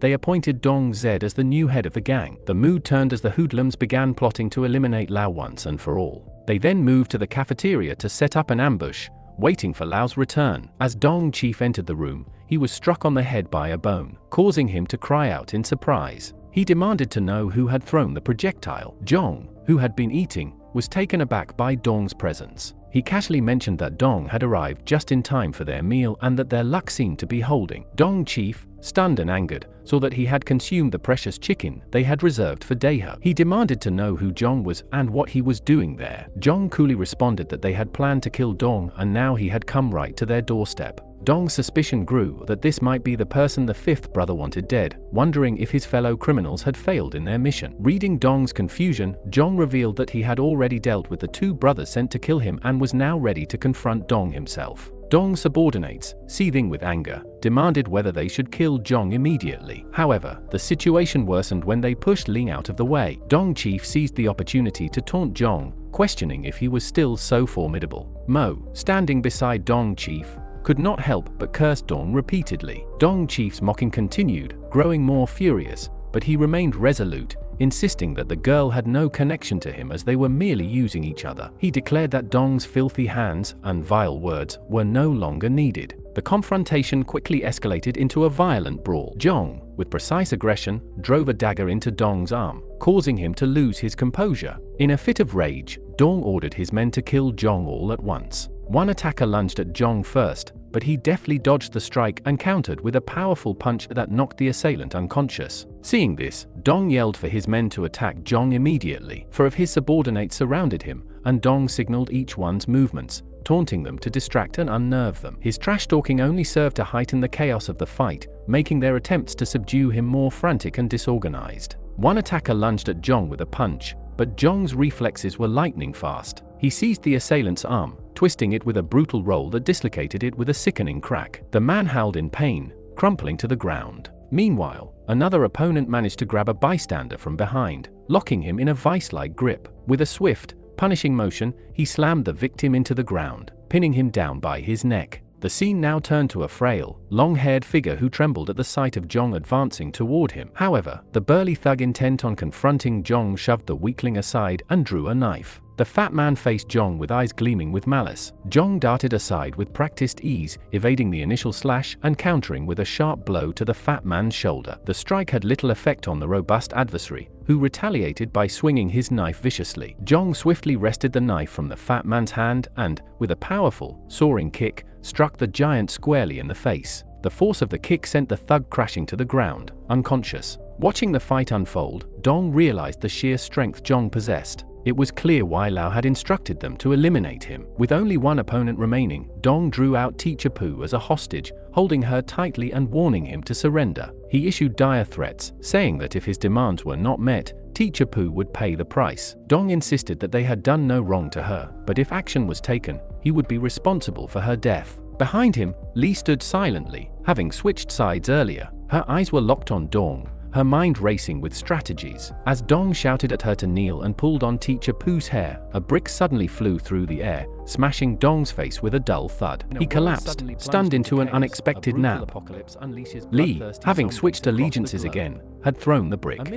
Despite her previous betrayal, her resolve to save Teacher Pooh was unwavering, driven by gratitude for the teacher's past kindness. Once the criminals were securely tied up with ropes, Lee untied Teacher Pooh, expressing her relief and happiness to find her unharmed. Ling, however, could barely contain her disdain and muttered that Lee was nothing more than a betrayer. Teacher Pooh, visibly upset, pointed out that Lee had just, clearly displeased, admonished Ling for her lack of gratitude towards Lee and Teacher Pooh, who had already endured enough. Ling retorted that she was new and unfamiliar with the events that had transpired. Jong, siding with Lee's parents, supported her role in saving Teacher Pooh, leaving Ling without allies to expose Lee's true nature. In a surprising turn, Ling embraced Lee, sobbing and lamenting how much she missed him for arriving so late. Her emotional display stirred jealousy in Mo and sparked a look of determined vengeance in Lee, who was on the verge of revealing her true intentions. Meanwhile, Lao Wo, observing the three-colored wheel,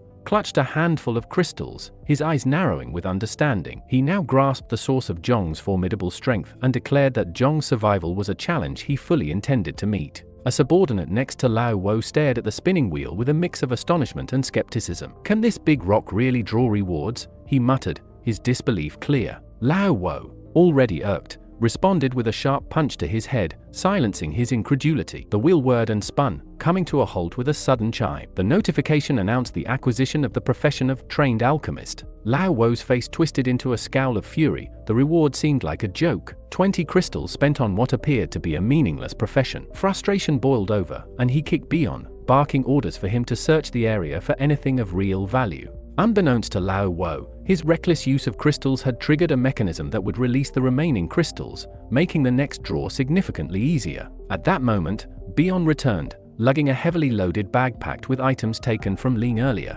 Lao Wo eagerly rifled through the contents. Snack packs, canned goods, and more were strewn about, but one item caught his eye, a vial labeled Primary Strengthening Medicine. The label promised rapid enhancements in physique, speed, and strength, though it came with severe side effects, including intense pain and potentially death for those unable to endure it. Being looked on in astonishment and bewildered by Lao Wo's familiarity with the medicine, his eyes lit up with a sudden realization. His new, trained alchemist profession must have given him insight into the potion's effects. He suspected that Jong had used a similar concoction to gain his impressive strength. Driven by a mix of curiosity and anger, he decided to test the potion himself. Without hesitation, he downed the entire vial in one gulp. Almost instantly, his eyes widened and his veins bulged as his body surged with newfound strength. Bion, alarmed by the transformation, began to move toward the door to call for help, but before he could escape, a massive fist crashed down in front of him, blocking his way. An enormous creature, reminiscent of a shadow serpent, roared menacingly. Lao Wo, determined to test his enhanced abilities,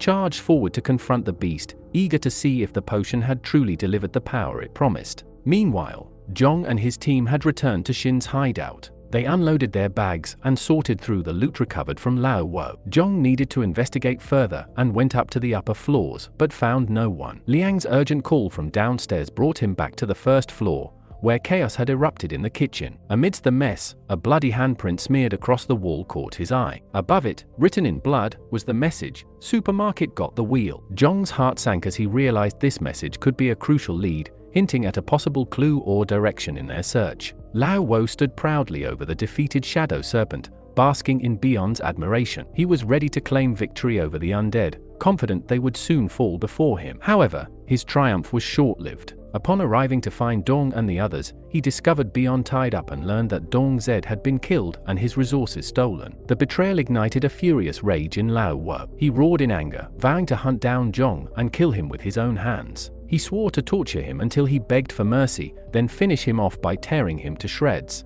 Before he finished speaking, Jong had already experienced a premonition. Standing behind him, Ling asked if he was okay, wondering why he had suddenly shut up. He explained that he had a strange premonition. Mo suggested he rest if tired, and Pooh advised him to drink water. Jong mentioned that his companion Shin might be in danger and had left information behind, so they needed to act quickly, starting with the supermarket. Ling, feeling jealous, asked if Shin was his girlfriend, to which he replied that she was a good partner. This response pleased Ling, and she excitedly urged him to prepare to find her. Liang's jealousy over Shin was like a classic love triangle, just without the sparkles and dramatic background music. He reminded them to avoid disrupting him during the operation and emphasized that as teammates, they needed to contribute effectively. Before the operation, he carefully planned who should accompany him. He considered Ling intelligent and loyal, making her an excellent choice to support him in finding Shin. Mo, an expert in close combat, would assist in fighting. However, he questioned whether he should bring teacher Pooh. Pooh explained that she was skilled in healthcare and new medical treatments, so she could provide support from the backline. He agreed, but warned them not to be a burden, as he couldn't protect everyone. He asked the police officer if she would assist in the operation, and she readily agreed. They packed their bags and set off quickly. Jong thought about the urgency of finding Shin and securing a new food source, noting that their current supplies would last only a few more days. Despite having many crystals, they couldn't buy much with them. Mo approached him, curious about his preoccupation. He explained that they would leave some items behind and only take what was necessary. Mo Sug suggested bringing essential supplies, cautioning that leaving items behind was unsafe. She proposed an idea that impressed him with her critical thinking, alleviating his concerns about the scarcity of resources. They proceeded to a police bureau truck, which Mo revealed had been specially transported by her boss. It was one of the bureau's best vehicles, armored, capable of hill climbing, and with a substantial load capacity. He thanked Mo, recognizing that the armored truck would be a significant asset to their mission. Meanwhile, La Wu, seething with rage, stormed out of the media center. Determined to kill Jong and enraged by Dong and his team's betrayal, La Wu decided to leave the remaining companions behind and confront the bloodthirsty zombies alone. He was furious that they had dared to betray him and believed he could handle the zombies by himself. Their fate was sealed as he focused on his mission of vengeance against Jong. Later, La Wu skillfully maneuvered Mo's military truck through the chaos, drifting around corners as the horde of undead barely slowed the vehicle. Their decaying bodies were no match for the truck's power. As he navigated through the turmoil, Pooh sighed in admiration, noting how Mo, a guard more capable than ordinary people, had secured such a formidable vehicle. Liang, on the other hand, felt a pang of jealousy, craving the opportunity to prove her worth and earn credit for her contributions. Liang's attention shifted to the map, realizing that Shin had failed to mark the supermarket locations, leaving them to navigate blindly. He suggested that after passing the intersection, they should hit the supermarkets one by one. But before he could finish, a horde of undead surged forward, not with their usual mindless aggression, but as if fleeing from something far more terrifying. Liang's sharp voice cut through the chaos, urging everyone to look at the side of the truck. An enormous mutated white ape had appeared, tearing through the zombie corpses like they were mere snacks. Liang's heart raced as he recognized the creature, a mutated white ape known for its immense strength and vicious temperament. Despite being only a level 1 fighter, Liang's past experiences with white apes gave him a flicker of hope. He ordered everyone to stay calm, but as the ape noticed them,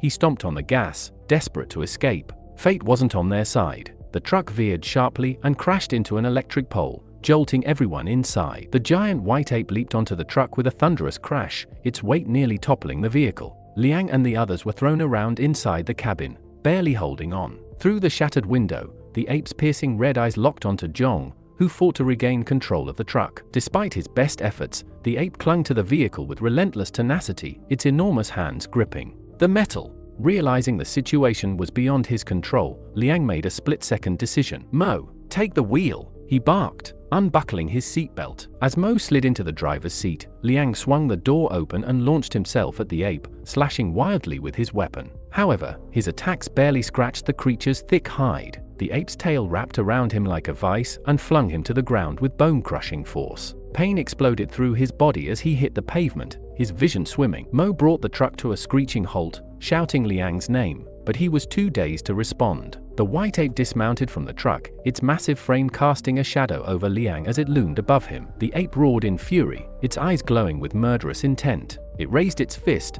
poised to deliver a devastating blow. Just then, a barrage of bullets shot past. Mo was firing, but her intervention only seemed to enrage the beast further. The white ape charged at Mo with a furious roar, sending Pooh and Liang into a panic. Mo fired relentlessly, but her shots were ineffective against the massive creature. The ape's rage intensified, and it swung a mighty punch at Mo, who narrowly dodged. The ape began to circle the truck, and Mo seized the opportunity to aim at its face. The white ape howled in fury, grabbing Mo and tossing her through the air. Its rage didn't end there. It seized the truck with its colossal hands, flipping it over and sending Pooh and Liang tumbling out. With a savage swipe, the ape clawed at Pooh's back, its intent clear. Liang, paralyzed with fear, could do nothing to help. As the situation reached its peak, Zhong and his dog appeared, charging at the white ape with a fierce howl. The massive and unwieldy ape struggled against the dog's relentless bites. Zhong took full advantage of the distraction. Mo, shouting his name, tossed him a gun. Renewed determination surged through him as he gripped the gun tightly and used his crafting skills to enhance it, increasing its penetration and stability by 20%. He noted with satisfaction the significant boost in firepower.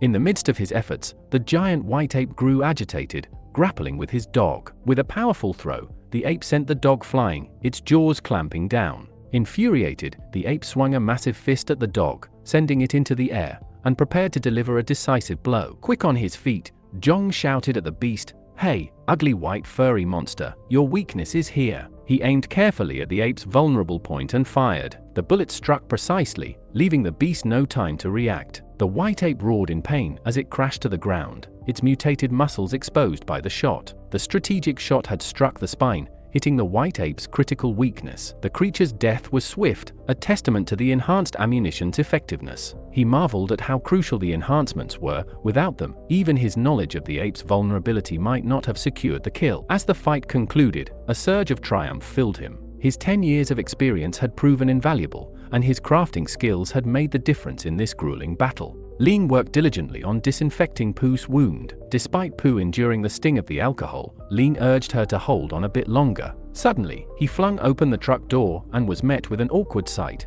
Pooh, almost completely undressed, was receiving first aid from Ling. The scene was both urgent and uncomfortable, making everyone uneasy. Mo, noticing the situation, inquired about Pooh's condition. He reassured her that she was fine, with no major life-threatening injuries, just a scratch that needed some medicinal care. After handling Pooh's situation, he turned his attention to his dog, who had sustained significant injuries. Fortunately, the wounds weren't critical, but they were enough to impair the dog's mobility and effectiveness. He knew he needed to find medicine quickly to aid in the dog's recovery and resolved to search for something that could speed up the healing process. Ling noted that Pooh's wound was bleeding continuously and required significant anesthetics and medical tools to address it properly. He responded that while he could use his artisan skills to create stitching tools, acquiring anesthesia would be more challenging. Recalling a past experience of stitching wounds without anesthesia, he realized Pooh would likely struggle with the painful procedure. Determined to address both Pooh's and his dog's injuries, he planned to search for medical supplies and surgical resources in a nearby area with a private hospital. Ling then inquired about the supermarket and her friend Xin. He assured her that Xin was competent and could protect herself, emphasizing that she was destined to become an NSTAR veteran, which meant she would likely be safe. However, Mo disagreed with his plan and proposed splitting into two groups.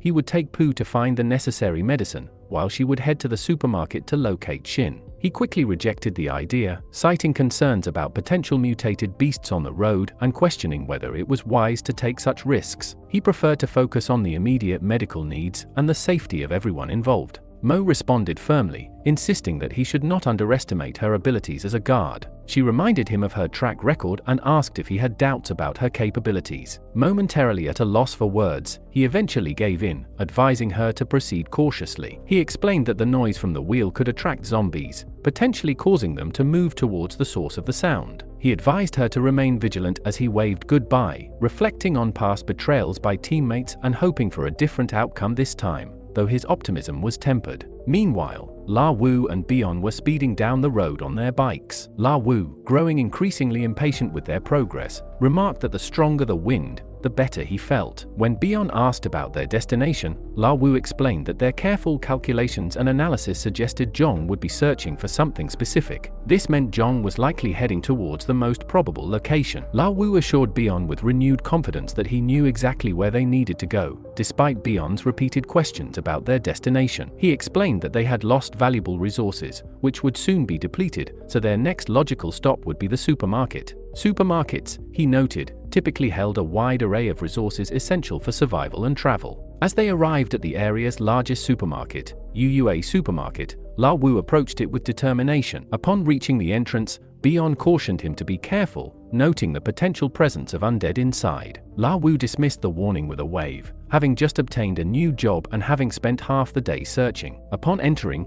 they found the supermarket had been looted. To his dismay, while inspecting the store, a packet of flour tumbled from its hiding place. Looking up, they were startled to see an undead creature looming before them. Its terrifying appearance caused La Wu to pause, but it seemed to be searching for something rather than attacking. They cautiously followed the undead, hearing unsettling noises as they moved. Soon, they discovered a group of undead gathered around something, causing La Wu's excitement to grow. Meanwhile, Mo navigated the city streets with the confidence of a seasoned officer. Familiar with the layout, she approached a nearby supermarket, checking its exterior before cautiously venturing inside. After a thorough search, she found the shelves bare. The store had been stripped clean. Mo recalled his warning about the wheel attracting zombies, but noted the unusual quiet of this location. With only one major supermarket left in the area, UUA Supermarket, she wondered what Zhong was up to. At the same time, Zhong and his team arrived at the hospital, racing against time. Pooh was on the brink of collapse, her wound bleeding profusely. Ling, observing the severity of the blood loss, urged him to hurry, fearing that Pooh's life might be in jeopardy if they didn't act quickly. He focused on locating the essential medical supplies,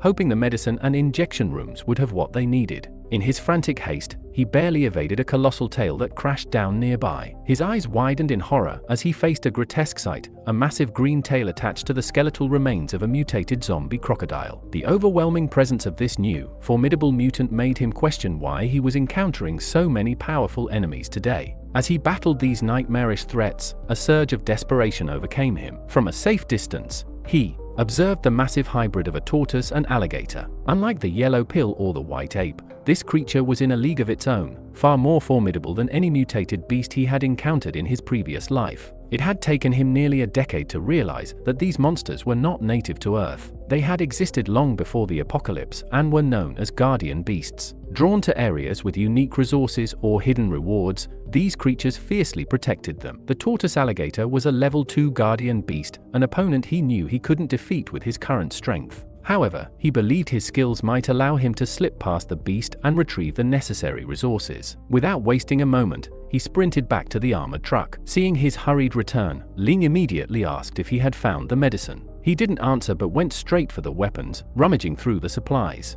Concerned, Ling asked why he was arming himself and whether a monster was inside the hospital. He confirmed her suspicions, admitting that a powerful beast was lurking within. He reassured her that he could handle it alone and instructed her to stay with Pooh and continue tending to her wounds. Despite his calm demeanor, Ling couldn't shake her unease. Watching him gear up with weapons and equipment made her anxious, but she trusted his judgment. Meanwhile, he knew the situation was dire. The thought of facing a guardian beast with his current abilities was daunting, but he was determined to retrieve the supplies they desperately needed. He planned to restrain the guardian beast, knowing he needed every advantage he could get. He decided to use specially crafted arrows, enhancing them with his craftsmanship skill, which had proven invaluable before. This skill allowed him to significantly strengthen weapons, improving their penetration and control. He reminded himself that, while his artisan skill was still at a beginner level, it could enhance an item's quality if he had materials of equal quality. This process effectively doubled the arrow's power, much like it had previously amplified bullets against the white ape. This skill wasn't just about changing the form of objects, it fundamentally increased their quality and toughness,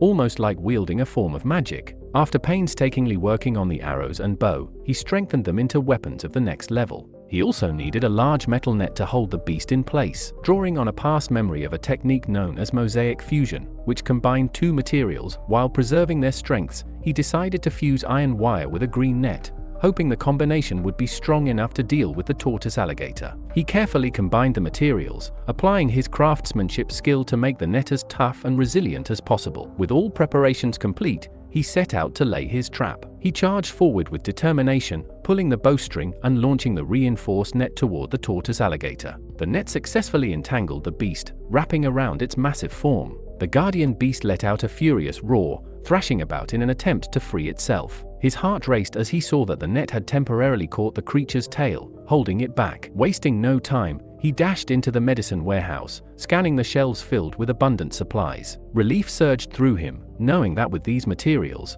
Pooh's surgery would have a high chance of success. However, he knew better than to assume the fight was over. The tortoise alligator was a formidable opponent, and it wasn't long before it began to break free. The beast's enormous strength rendered the metallic net and arrows ineffective, snapping them with a mighty thud. It roared again, its fury undiminished, and began to stealthily advance toward him, intent on reclaiming its territory. Quickly, he gathered as many medical supplies as possible. The growing sense of danger was impossible to ignore as the beast's heavy footsteps approached. Realizing he was running out of time, he secured the last supplies with his mind racing for his next move. Meanwhile, Fifth Brother, who had ruthlessly cleared out every undead in the supermarket, surveyed the eerily silent area with grim satisfaction. The bustling aisles were now empty, save for the remnants of his latest battle. His gaze fell upon a gleaming brand new wheel in the corner, reigniting a spark of hope.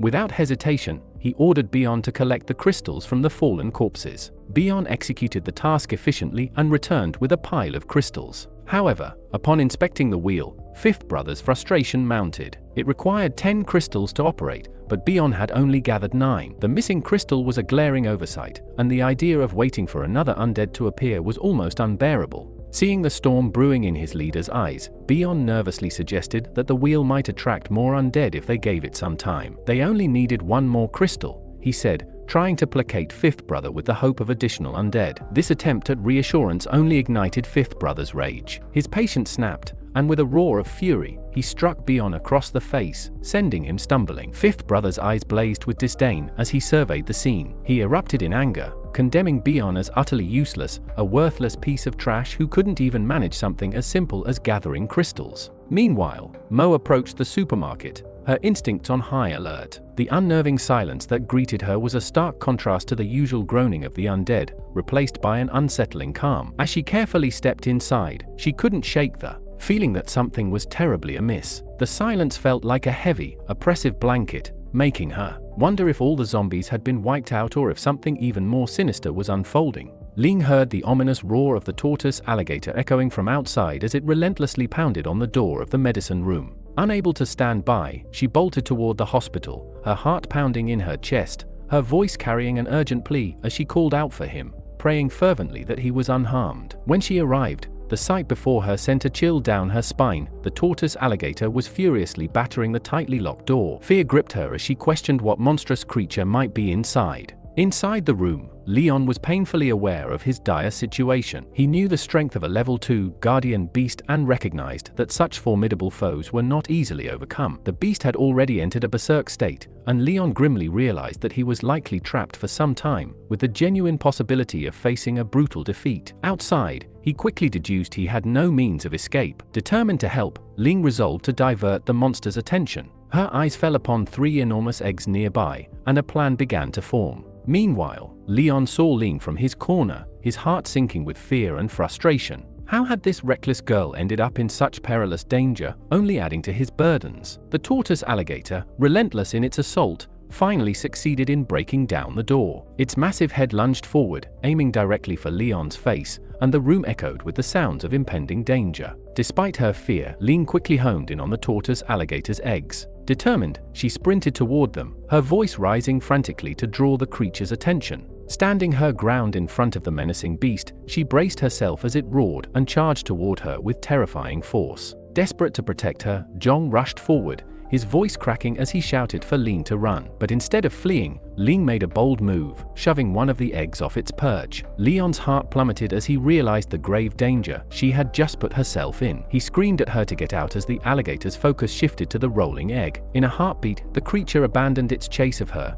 redirecting its attention to save its precious offspring from smashing against the wall. Seizing the brief window of opportunity, Ling attempted to escape but stumbled over a rock, nearly falling. Jong was at her side instantly, grabbing her hand tightly, and together they fled the scene. Their frantic footsteps echoed in the air. As they ran, Ling glanced back and saw that the tortoise alligator had stopped its chase, its attention fully consumed by the safety of its eggs. Breathless but alert, Jong explained that the creature wouldn't stray far from its offspring, knowing its instincts would keep it close to the nest. He thought they might finally be clear, but an uneasy feeling lingered in his chest. Despite their narrow escape, the threat still loomed, and he couldn't shake the worry gnawing at him. Anger and concern boiled over as Jong harshly grabbed Ling by the arms, demanding to know if she had a death wish. He reminded her of the peril she had narrowly avoided. Ling winced, telling him he was hurting her, but Jong didn't relent, insisting that the pain was nothing compared to the risk she had taken. She defended her actions, saying she had acted impulsively, wanting to save him. Still frustrated,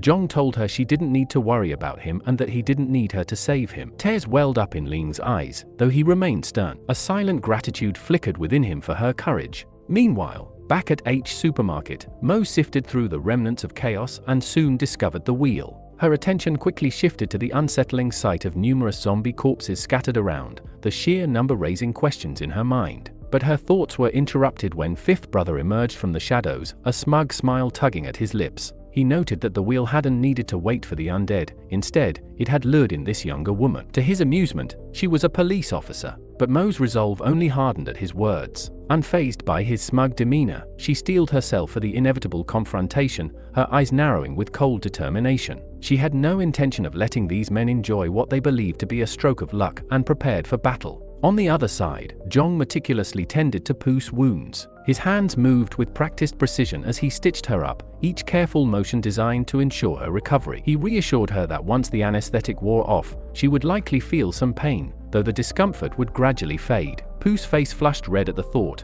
and she asked with a hint of worry whether the injury would leave a scar. Jong chuckled softly, telling her that keeping her life intact was the real blessing. With the stitches completed, he suggested she take some time to rest and recover. As Jong was preparing to leave, Ling approached, concern for Poo evident. However, the silence was abruptly broken by the loud rumbling of Ling's stomach. The sound was both surprising and embarrassing. With a sheepish grin, Jong suggested they take a break to grab a bite to eat before meeting up with Mo. Despite his fear, the subordinate quickly rushed over to help and lifted him up. Together, they fled the supermarket, disappearing from view. Mo turned to Jong, questioning why he had let them go so easily. Jong, with calm resolve, replied that those two would soon meet their end without him needing to dirty his hands. He was confident their fate was already sealed. As they watched their adversaries walk away, Jong turned back to Mo, his concern evident. He asked how she was feeling after their intense encounter. Mo reassured him that with some rest, her injury would heal. Jong, a mix of relief and humor in his voice, noted how fortunate she was that her bones weren't broken. Mo, with a sly smirk, teased that a police officer's ribcage could withstand more than just a few punches. Their shared light-hearted moment eased the tension between them.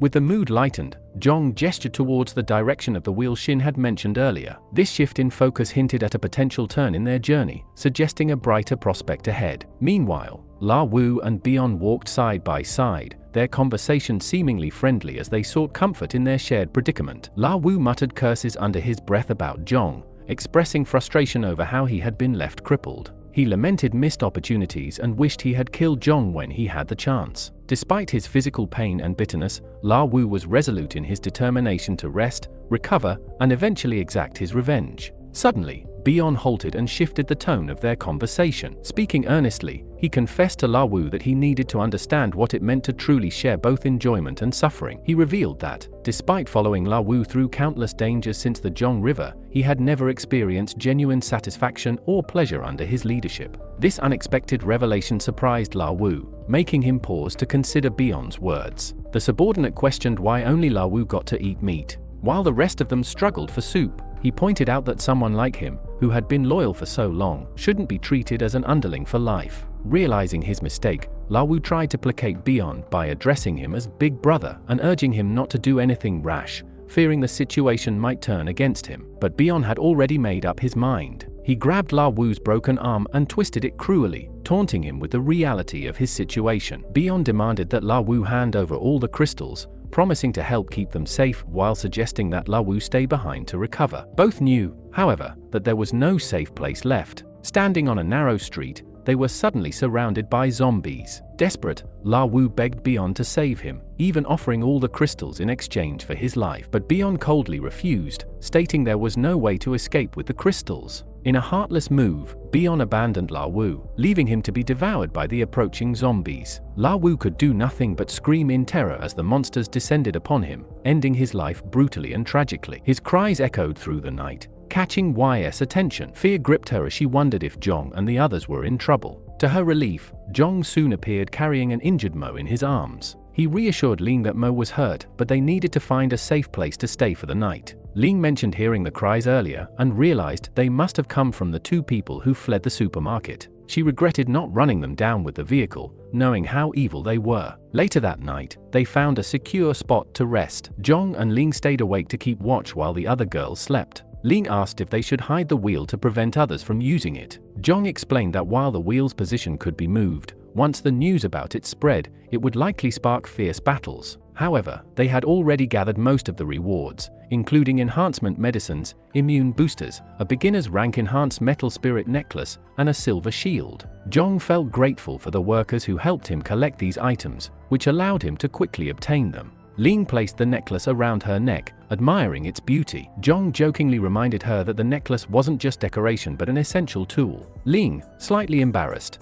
retorted that accessories were useless against zombies, though she still found the necklace appealing. Zhong sighed, reflecting on the fleeting nature of their situation. He realized the importance of unity and acting together to survive. He admitted to Ling that he wasn't entirely altruistic in saving them. He wanted them to become his allies. He needed their trust and to prove their capabilities, knowing that only then could they grasp the power that would secure their future. Mo and Ling stood beside Zhong, bewildered by his revelation. Zhong took a deep breath and began to explain, stressing the significance of what he was showing them. He held up the fortification medicines, and one of the rewards spun from the wheel. These medicines, he explained, were designed to enhance a person's physical capabilities, boosting muscular strength, speed, and even improving the body's metabolism and immunity. Mo quickly grasped the implications and asked if these enhancements were akin to superpowers. Zhong shook his head, clarifying that it wasn't quite that dramatic. The medicine provided essential fortification, capable of improving bodily functions by 20 to 30%. This enhancement would make it significantly easier to handle ordinary undead threats. Still feeling uncertain, Ling muttered that even a 20% increase might not be sufficient given her current state. Zhong reassured her, explaining that the medicine's value lay in its ability to push beyond one's limits and add that extra 20%.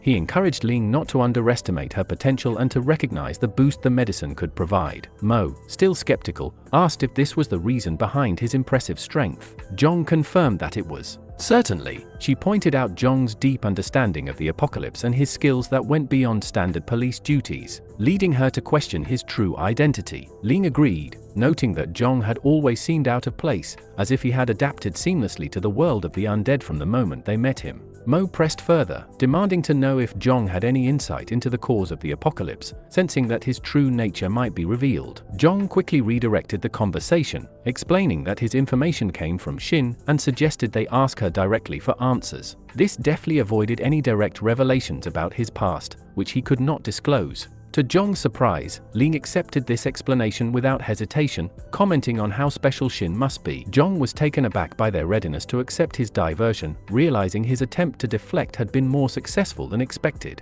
Ling then inquired about the medicine's potency and possible side effects. Zhong acknowledged the risks, explaining that carelessness could lead to severe consequences, such as deadly bleeding from all 7 orifices. He reminded them that benefits and dangers often went hand in hand and left the decision up to them. Ling was shocked by the potential dangers, but Mo, displaying her usual bravery and determination, stood firm and asked to try it. Zhong handed her the medicine, commending her courage but warning that the pain of evolution could be excruciating for most people. He advised her to prepare herself and consider taking it the next day. Seeing Mo's resolve, Ling found her own determination, realizing she couldn't continue to burden the team. Feeling a weight lift from her shoulders, she asked Zhong for the medicine as well. Zhong agreed, but emphasized that both should wait until the next day to take it, allowing time to prepare adequately. He also advised Ling to dress more practically, pointing out that her fancy attire wasn't ideal for action. Her eyes widened at his bluntness. Meanwhile, Teacher Pooh, trying to settle down for the night, seemed envious of the commotion. She stirred and asked them to keep the noise down, needing her rest. Zhong,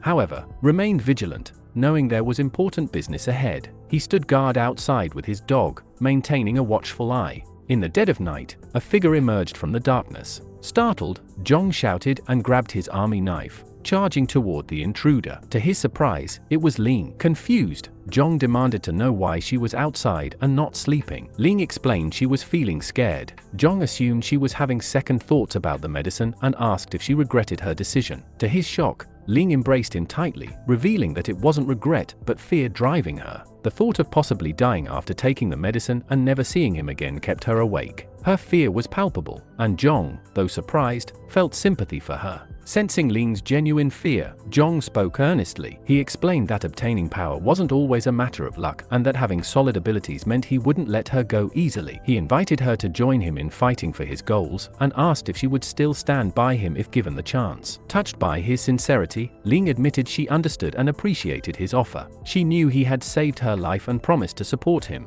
Her fear seemed to dissipate, leaving her resolute. Zhong felt a swell of pride at her response. Zhong then asked Mo if she would support Ling. Mo, with her usual straightforwardness, inquired about his plans. Zhong explained that, barring unforeseen circumstances, he intended to return to the hospital he had visited and head south through the city. Mo declined to join him, stating she had other matters to attend to. Zhong accepted her decision, feeling her absence would weaken his team but reassured her that his promise to give her strength still stood. Mo assured him she would return quickly once her tasks were completed and, if all went smoothly, head to Pearl Lake. She handed him a set of bullets, noting their importance. Zhong acknowledged their value and said he would have asked for them if she hadn't offered them. As morning broke, everyone gathered outside, ready to begin the day with the fortification medicine. The 3 of them swallowed the medicine moments earlier and were immediately hit by its effects, feeling worse than ever and unable to speak. Zhong reassured them that their condition would improve soon and, once their strength was restored, they would be ready to hunt zombies. He cautioned them to avoid provoking too many zombies and to be especially careful around crystal or mutated zombies, advising them to escape if they encountered any. Zhong then prepared to head to the hospital for his important business. As he approached the hospital, memories from his past life resurfaced. He recalled a story about this place. It was once the site where people discovered 3 powerful guardian beasts. These creatures wreaked havoc, killing many nearby survivors due to their immense strength. Eventually, a level 6 superhuman soldier intervened, defeating the beasts and acquiring a map and an egg from one of the monsters. The map was renowned for its use in crafting blade-type weapons. Shortly after, many members of the superhuman army were seen wielding exquisite silver-colored battle swords. Zhang was now resolute in claiming both the map and the egg. Zhong cleared the undead-infested area to ensure no interruptions while he pursued his target. With the area secure, he began his final preparations. Reflecting on his previous encounter with the tortoise alligator, Zhong remembered how unprepared he had been. His arrows lacked the necessary power, and although his pistol had more firepower than a bow, it was still insufficient. Determined to enhance his effectiveness, Zhong used the sharp claws he had obtained from a lizard to transform standard ammunition into armor-piercing rounds. By applying embedded magic to both the bullets and claws, he significantly boosted their penetration and lethality. He instructed Yellow Pill to stay behind and alert him if any undead approached. With everything set, Zhong took a deep breath and leaped forward, heading straight for the guardian beast with his newly fortified weaponry. The tortoise alligator was lazily resting when it suddenly sensed a human presence. Recognizing Zhong's familiar form, the beast tensed and prepared to strike. It lunged forward, but Zhong had anticipated this move and had set up a strategic trap. The creature's fury ignited when it spotted a red cloth, a decoy he had placed. Seizing the distraction, Jong swiftly took a shot. The bullet drove through the beast's tough hide and penetrated its formidable skeleton. Furious, the tortoise alligator retaliated with a massive tornado claw strike. Jong, however, was quick on his feet and dodged with precision. Standing his ground, he brandished his Nippo army knife and targeted the creature's tail. The strike jolted the beast, lifting it toward Jong's face. Jong capitalized on the moment, leaping and driving his knife into the creature's upper jaw. With the knife firmly lodged in its mouth, Jong's gaze locked onto the exposed throat of the monster. He took a deep breath, muttered, "This ends now,"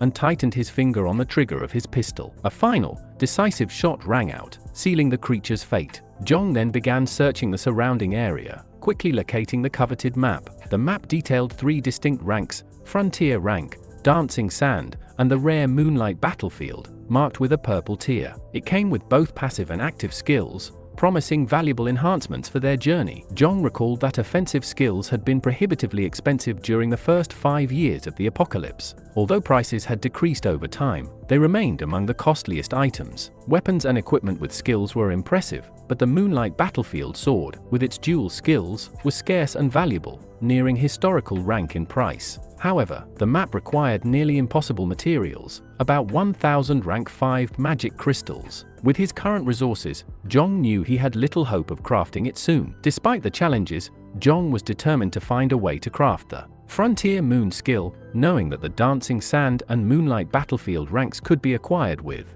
enough money. Resolute, he reminded himself of his unique position as a reborn and dismissed any fear of obstacles. Turning his attention to a new discovery, Jong found a valuable item called Small Evolution Medicine among the remains of the tortoise alligator. While this medicine could significantly enhance human physicality, Jong was curious about its effects on pets. Would it enable them to evolve as well? He called his dog, Yellow Pill, who was lazily lounging nearby, urging it to come over quickly. Jong was eager to test the evolution medicine on his pet, hoping it would boost its strength. His determination to leverage every advantage was unwavering. Yellow Pill eagerly bounded over, ready to try the new medicine. Jong and his dog shared the homemade pot, and soon Jong felt his strength and spirit recovering rapidly, more so than with level 1 superhuman medicine. He instructed Yellow Pill to raise its head and pay attention as it consumed the tortoise alligator's egg and meat. A golden crystal emerged on the dog's head, indicating the activation of a new ability. Jong asked Yellow Pill to demonstrate its newly acquired skills. The dog leaped up, and its fur instantly transformed into sharp blades, shooting in targeted directions and embedding fur blades into the opposite wall. Jong was amazed to discover that the dog's innate ability was a fur attack known as Secret Needle Barrage. However, he soon noticed that Yellow Pill's fur had disappeared, leaving the dog looking different. Jong consoled the dog, acknowledging that despite its changed appearance, its skill power remained impressive. He then instructed Yellow Pill to finish the rest of the food and save the other 2 portions for later. With that task done, Jong moved to a nearby car to continue crafting weapons. He needed to make the most of his time, so he began working on the Frontier Moon weapon using Neo's army knife, the tortoise alligator's claws and teeth, and a level 2 magic crystal. After activating his artisan skill, the car was transformed into an extraordinarily sharp blade. Jong tested the blade with a light swing, slicing through a nearby metal pillar with ease. After successfully crafting the weapons, Jong created additional ones for his groupmates, focusing on strengthening their combat abilities to ensure they were well prepared for future challenges. After a while, Jong returned to Liang's location with the remaining essence of the tortoise alligator egg and meat. He asked if Mo had already left and inquired about their health and any changes in their strength. Liang replied that they still had the cause and that dealing with the monster hadn't been difficult. She noted that they could now easily handle zombies, and with a hint of irony, added that she didn't understand why Pew was so scared of them. Liang was slightly annoyed by Jong's comment about their shared discomfort and nausea. She clarified that it was simply a matter of getting accustomed to it, noting that the initial experience was always the toughest. Despite her attempt to downplay it, Jong felt a deep satisfaction. His final investment had seemingly paid off. He handed over the egg essence and observed their surprised reactions as they inquired about the food that could enhance their strength. In his mind, Jong was already planning for the future. Once they endured the effects of this strengthening fluid, he intended to head to Pearl Lake, convinced that obtaining whatever was there would be crucial for his next steps. Although Jong had given them the essence from the first egg, both Ling and Pew, being Mills, consumed the second egg as well. This left Jong with only 1 tortoise alligator egg, which he needed to preserve carefully for future use. As he observed Yellow Pill, Pooh remarked on the drastic change in the dog's appearance, noting its new unattractiveness. She compared it to how some girls might worry about gaining weight after eating a lot, but acknowledged that the transformation had significantly enhanced Yellow Pill's physique. Zhong then called Ling over, intending to give her an advanced whip. He wanted her to try it out and see if it suited her. Ling eagerly accepted the whip and tested it immediately. Flurries of blue light flashed intermittently, and the ground cracked beneath its force. Ling felt a surge of excitement, realizing that the whip seemed tailor-made for her. It merged seamlessly with her movements, and she felt a strong connection to it. She mentioned her previous studies in sports and now felt confident that this whip would be a valuable asset in assisting Zhong. Turning to Pugh, Zhong asked what kind of weapon she wanted. Feeling tense, Pugh mentioned she also wanted a gun, but hadn't decided on the type yet. Zhong advised her not to rush the decision, noting that it was normal for someone who had only used a kitchen knife in peaceful times to be uncertain about selecting a new weapon. Ling suddenly reminded Zhong that it was time to head to Pearl Lake. Zhong acknowledged the reminder but explained that their previous preparations were for the upcoming operation. He warned that the journey might be fraught with danger, including encounters with powerful mutants, large numbers of undead, and possibly even hostile humans. He asked if the girls were sure they wanted to join him. Ling, eager to assist, was enthusiastic about going, but Pooh remained uncertain about her usefulness on the mission and left the decision up to Zhong. Zhong dismissed her concerns, stating they would proceed together. He had previously mentioned the potential dangers but had not yet revealed the possible rewards of their success. With that settled, they began their journey. As they traveled in the car, Zhong's thoughts drifted back 10 years to his past life. After consuming all the food and drinks at home, he had finally mustered the courage to venture outside. The silence was eerie, but soon, monster roars echoed from all directions, even from the rooftops as creatures leaped down towards him. He saw the streets filled with undead and screamed loudly before running frantically. Surprisingly, the undead did not attack him, but instead moved towards the source of the bright light and sound. Deciding to return home, he watched as the city descended into chaos and exploded. Only through survivors' accounts did he gradually learn what had transpired that day.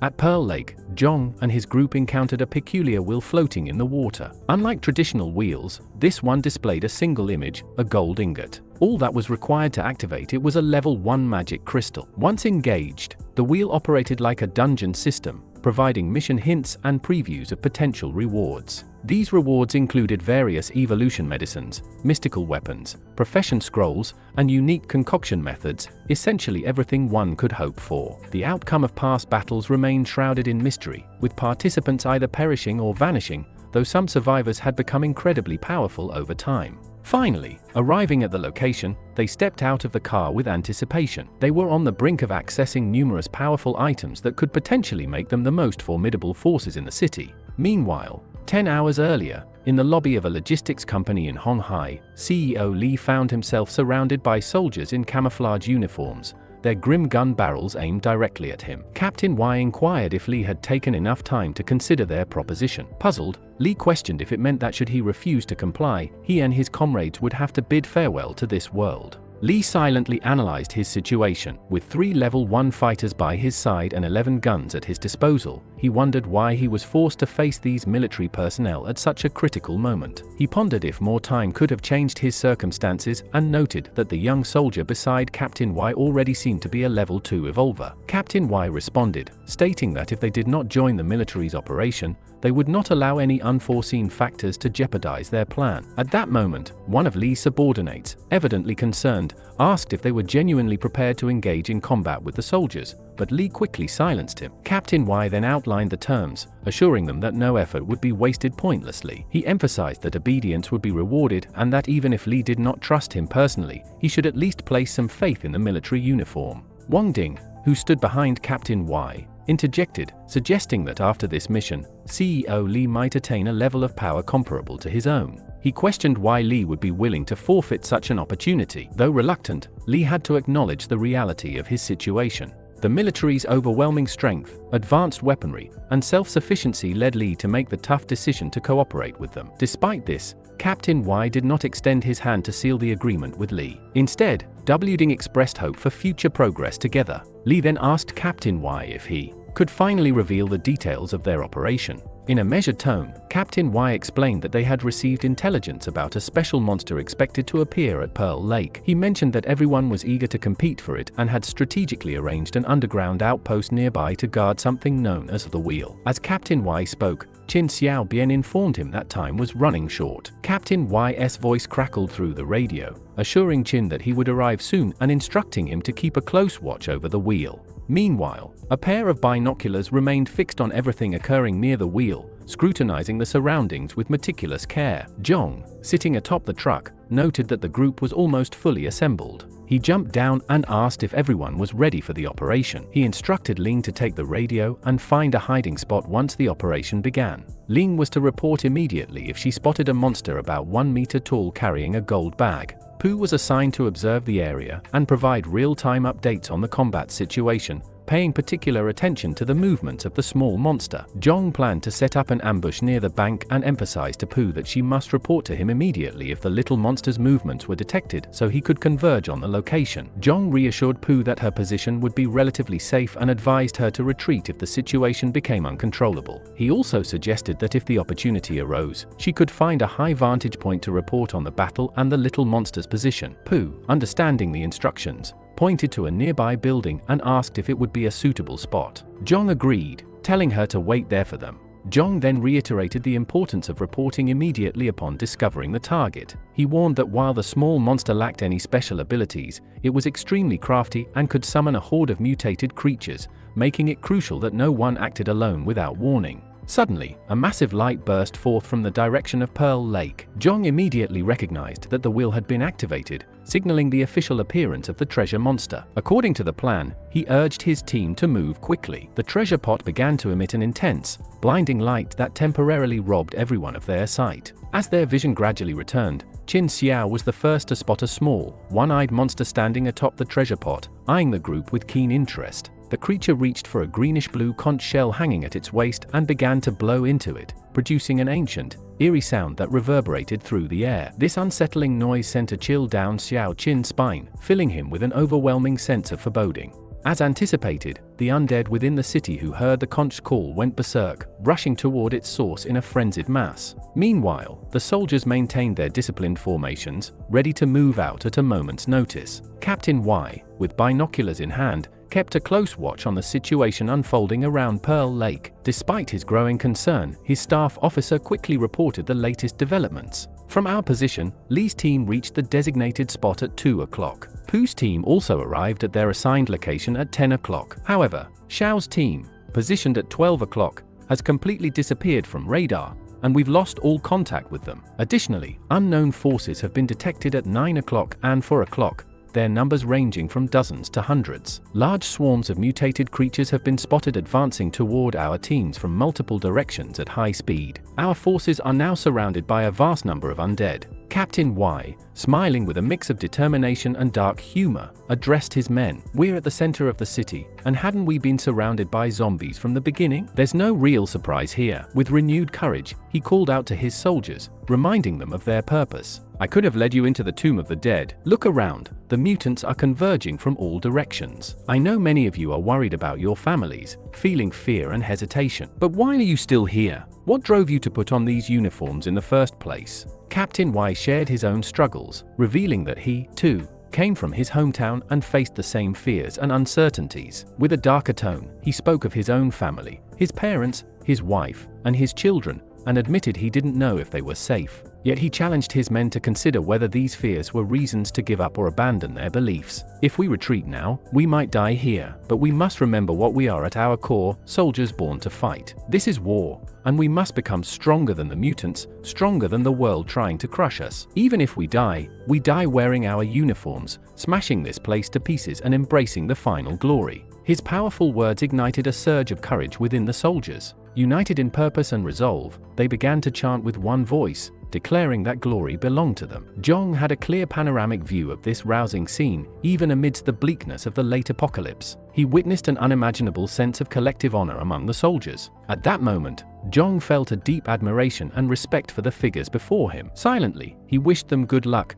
though he remained uncertain about what was unfolding on the other side of the battlefield. Without warning, a thunderous crackle of electricity erupted from the riverbank, tearing through the tension in the air. Zhong's gaze shot upward as he witnessed the sudden opening of a dimensional gate. He was stunned, realizing immediately that the spatial black hole leading to the wastelands had opened. The treasure monster conch was more than a mere signal for summoning undead and mutated creatures from the surrounding area. it was also a beacon for powerful mutants from the wastelands. As the electric sound intensified, Zhong's dread grew as two crimson steel beasts began to take shape inside the swirling black hole. These were no ordinary creatures, they were level 2 monsters, and their arrival signaled disaster. As soon as they emerged, their eyes locked onto a soldier. In an instant, he was killed, his life snuffed out in a brutal flash. The crimson steel beast's eyes gleamed with twisted excitement as they growled menacingly, reveling in the chaos. The scene before Zhong was overwhelming, filled with deadly power and imminent danger. The stakes had escalated beyond anything he had anticipated. As the battlefield plunged into darkness, Zhong realized with a sinking heart that the real fight for survival had just begun. Moments later, a goat-like creature emerged from the black hole, a level 2 monster known as the Terror War Goat. Unlike a typical goat, it was a bloodthirsty fiend. Zhong rushed to the roof of the building, kicking open the door and scaling the stairs to the rooftop. Breathless, he surveyed the scene, his eyes fixed on the ominous black hole. To his alarm, the black hole began to churn once more, spewing out mutants smaller than the crimson steel beasts, level 1 mutants known as purple cloud war ants. Despite their lower level, their sheer numbers were unsettling. Zhong counted hundreds of them, feeling a surge of worry. He glanced at the dimensional gate, wondering what level of the wastelands it was connected to. The treasure monster continued to blow its horn, and Zhong's anxiety grew. The sudden influx of so many strong and troublesome monsters meant that dealing with them would be far from easy. Recalling his past experiences, Zhong knew that since the apocalypse began, not only had meteors fallen from the sky, but countless golden scent lights had struck the ground with devastating force.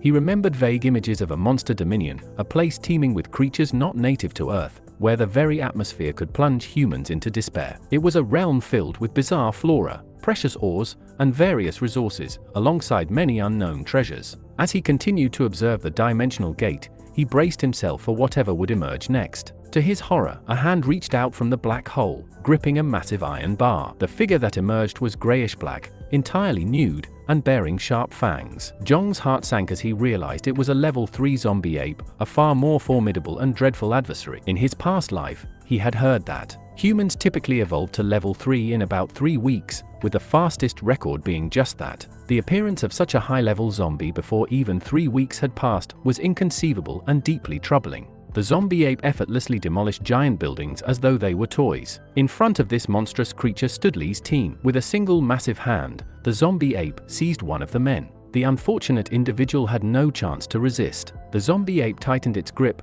blood pouring from between its fingers and cascading down onto Lee's face. Lee looked on in stunned disbelief at the sheer number of beasts pouring into the area. Pooh, hidden atop AAR, observed the chaos. The radio crackled with Zhong's voice asking for the current location of the treasure monster. Pooh responded that it was still by the lake. Zhong then inquired about the colossal terror goat, wanting to know its whereabouts. Pooh informed him it was located to the left behind the Angshin building. Zhong instructed her to keep him updated on the terror goat's location and report any unusual activity. Switching positions by jumping from one building to another, Zhong told Lin to stay close. Pooh's update came through. The treasure monster was now wearing a purple sky warrant and moving along Pearl Lake. Zhong confirmed that the portal was not yet closed. Based on his past experiences, he knew the treasure monster could only blow the flute once to summon all the mutants. Since the flute had already stopped, he wondered why the abyss remained open. Confused and frustrated, he decided to set aside his questions. Without hesitation,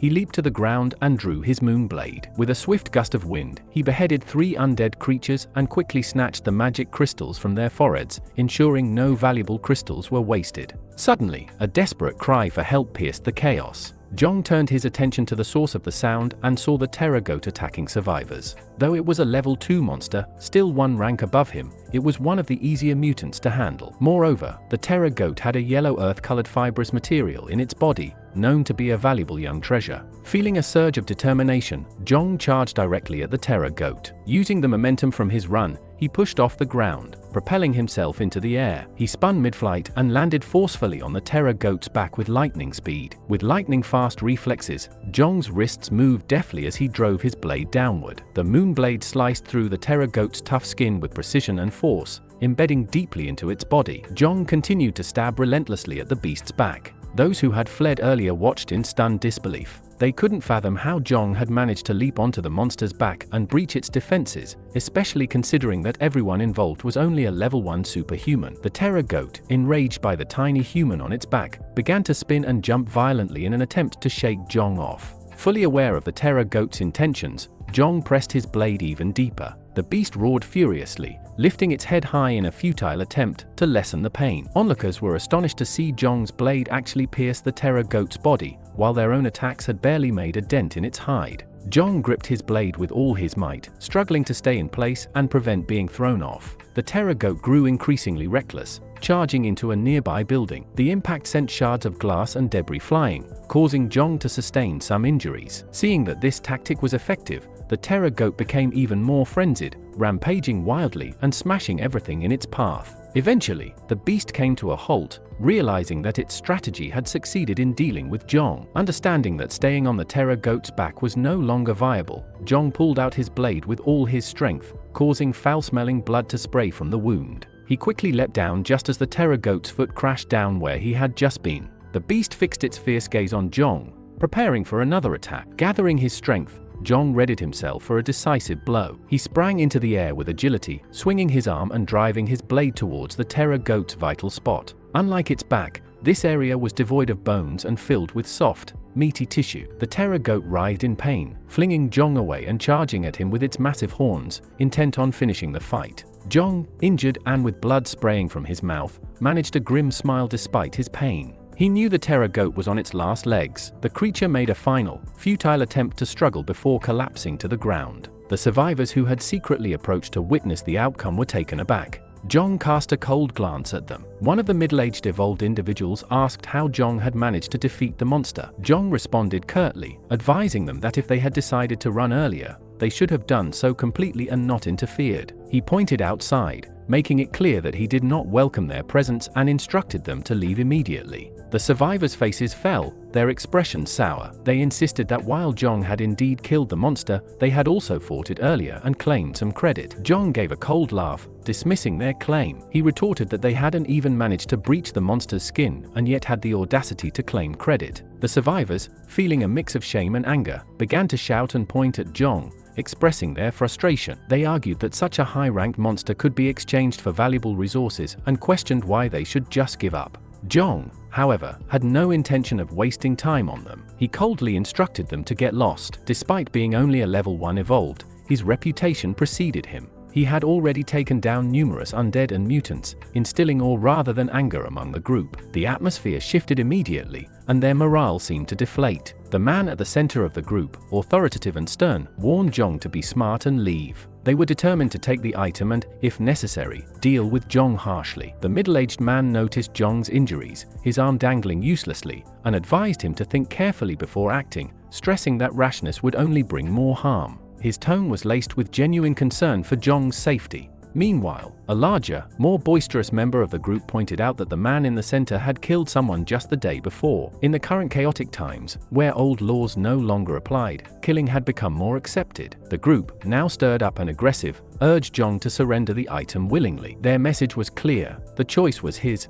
but resistance would come at a cost. Jong pulled out his radio, and Poo's voice crackled through with an urgent report. Numerous undead were advancing toward his location, and a small monster with a yellowish gold bag strapped to its back had stormed into a candy store where a squad of survivors had it surrounded. Jong understood immediately that the bag was today's main objective. He couldn't afford to let anyone else get their hands on it. Determined to retrieve the valuable item quickly and make a hasty exit, Jong faced the group. The group behind him, sensing his hesitation, demanded he leave behind his radio, blade, and anything else of value if he wanted to walk away unscathed. Jong turned to face them, eyes narrowing as he remarked on their insatiable greed. The man in the middle, however, was not interested in negotiating. He was ready to act first. In the wake of the apocalypse, the world had shifted drastically. People who once troubled or undermined him were now irrelevant. The girl who used to threaten his job had become a plaything, and the leader who once challenged his authority now groveled before him after he had crippled the man's daughter. With a steely resolve, he swung his weapon towards Jong, ready to assert his dominance and secure his power in this new reality.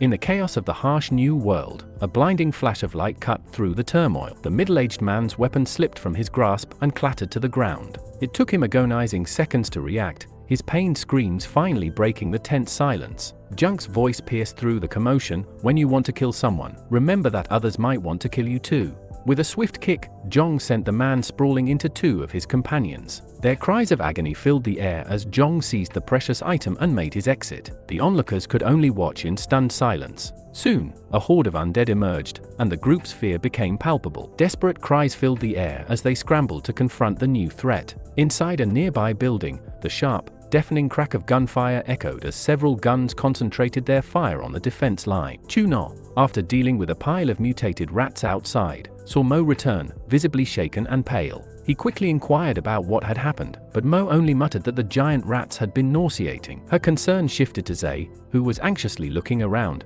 clearly distressed by the uncertainty of her husband's whereabouts and safety. Seeing Mo's distress, Chuno reassured her that Xiaoqin was with the government division stationed in the newly opened district, an area with many buildings but few people and undead. It was also not far from the armored division barracks. He then shifted the conversation, asking Mo why she had just returned and mentioning that he needed to report to the team leader. Mo's thoughts turned to Jong's resolute figure and their recent achievements. She was about to explain when Chunga's sudden shout cut her off. The noise they had made had attracted a massive monster. A few people rushed to the window and saw, with growing alarm, the enormous zombie ape charging directly toward the building. The sight of the monstrous creature made their earlier concerns about safety seem trivial in comparison. The armed police squad quickly adjusted their gun muzzles and began firing at the zombie ape, but soon realized their bullets had no impact on the creature. The realization hit them hard: if the beast made it downstairs, they would all be doomed. Chuno turned to Mo and urgently asked for her help in dealing with the zombie ape. Meanwhile, at the 3 o'clock position, Zay cried out as she unleashed flames from her flamethrower. Chuno and Xiaoqin joined her, their guns firing relentlessly to push back the mutated rats swarming in that direction. Chuno watched their struggle when, without warning, a grey arm reached in through the window from below, aiming to grab him. In a split second, Mo's arm shot out, swatting the undead's arm away just in time to save Chuno. But the undead retaliated, its sharp claws tearing into Mo's arm. The close encounter left everyone on edge, battling both the monstrous zombie ape and the relentless undead threatening their safety. Seeing the scene unfold, Chunga's heart sank. He furiously emptied his clip into the undead's head, his anger barely subsiding despite the relentless fire. Frustrated, he shouted at Mo, demanding to know what she was doing. Calmly, Mo assured him that she was fine and wouldn't be infected. The rest of the group's expressions shifted as they took in the situation. Silei, showing a determined resolve, drew a blade and prepared to cut off her own arm, believing that a disability was better than death. But Mo quickly intervened, stopping her. Mo then revealed the truth: she had taken evolution medicine and was fine. To prove her point, she showed them her wound, which had miraculously healed, and then punched the wall with such force that it cracked. Mo declared that she was now an evolver and had consumed evolutionary medicine, so they shouldn't worry about her. Her display left everyone stunned and speechless. Pointing out the window, Mo reminded them that the zombie ape was still advancing. After a moment of dazed silence, the group saw the massive creature drawing nearer. Instantly, they fired all available bullets at it, but normal ammunition had no effect. Then a burst of gunfire rang out, hitting the zombie ape's eyes. The bullets were from the special ammo Jong had given her. The zombie ape roared in fury, clutching its injured eye and grabbing a nearby car to hurl at them. Mo's group quickly dropped to the floor, bracing themselves as the car flew through the air toward their position. At that moment, Jong was in the midst of a conversation with Ling. She informed him that she had encountered a group of thugs and would need to deal with them before proceeding. Jong asked if she was capable of handling the situation,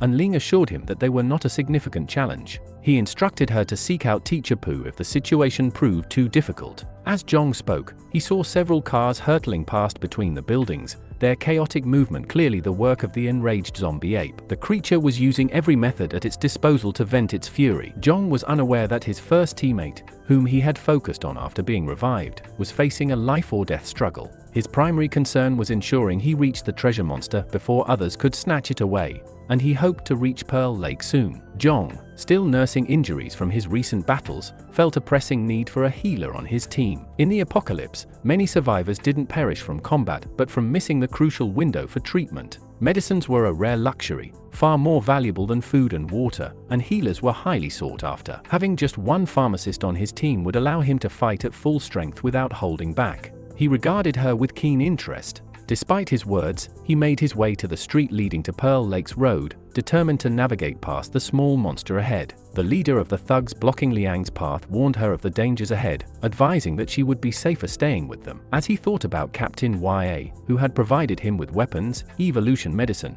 and even a squad, but had taken away a valuable card from the wheel, he knew that card was worth far more than the medicine. It was clear that Captain YA had used him as cannon fodder. Yet, this woman intrigued him. Ha wasn't interested in Liang's appearance, but rather in the evolved aura surrounding her, her unusual weapon, and the fact that her earlier phone call had been to someone else. All these clues indicated she was part of a squad and, despite her strength, she wasn't even the leader. Seeing Liang's unwavering resolve, he decided to let her go but demanded she share how she had become so strong. Liang's frustration with the group was palpable. She recounted her past life, a life filled with struggle and exhaustion, where she felt like a sheep among predators until the apocalypse came and wiped out those who tormented her. The world had changed dramatically. Even though she faced constant danger, she had never felt so liberated and refreshed. She considered herself fortunate to have met a man who, despite his strictness, truly cared about her well-being. Zhong had taught her how to become stronger and survive in this harsh new world. For the first time in years, she felt she could truly rely on someone. Now, seeing Zhong in grave danger while this group impeded her progress, her face hardened with determination. She cracked her whip, giving the thugs an ultimatum: either they could get out of her way, or they would face dire consequences. At a nearby newspaper stand, Zhong crouched low, trying to keep himself hidden. Captain YA's military squad was advancing down the road, and Zhong could see purple ants pouring out of a black hole in the middle of the street, ready to attack the soldiers. The total assault had begun. Captain YA's command rang out: "Kill them instantly." The army's firepower unleashed a torrent of bullets toward the advancing ants. The first wave of gunfire had a clear impact, and the soldiers' morale surged as they saw their initial efforts paying off. Hiding behind the newsstand, Zhong shook his head, recognizing that these soldiers were in for a harsh reality check. The giant ants quickly regrouped and counterattacked. They stood upright, almost human-like, and began spraying streams of corrosive green liquid from their mouths. The areas where the liquid landed began to dissolve rapidly, causing agonized screams from the soldiers as their weapons melted into blackened, smoking wreckage. Zhong, concealed on the side, weighed the decision of whether to assist the beleaguered soldiers. But as he watched Captain YA standing atop a vehicle with a cold, indifferent gaze, his resolve hardened. He sneered and decided to head straight for Pearl Lake without further delay. As Zhong dashed away, Captain YA noticed him, his eyes narrowing with a cold, dismissive snort. Zhong rounded a corner and arrived at Pearl Lake, quickly scanning the area for the lakeside candy booth. He spotted two ants surrounding a wooden house, confirming he was in the right place. Just as Zhong moved closer, a horn blared, and his expression shifted in alarm. The giant black hole on the lake suddenly expanded dramatically. Zhong couldn't believe what he was seeing. The little monster was opening a dimensional portal for the second time. Amidst the blaring horn, a massive, menacing creature slowly emerged from the dark void. The sight was both shocking and foreboding, escalating the urgency of his mission. The creature emerging from the black hole was an unsettling sight. Its entire body was covered in a deep crimson, and it had three thick,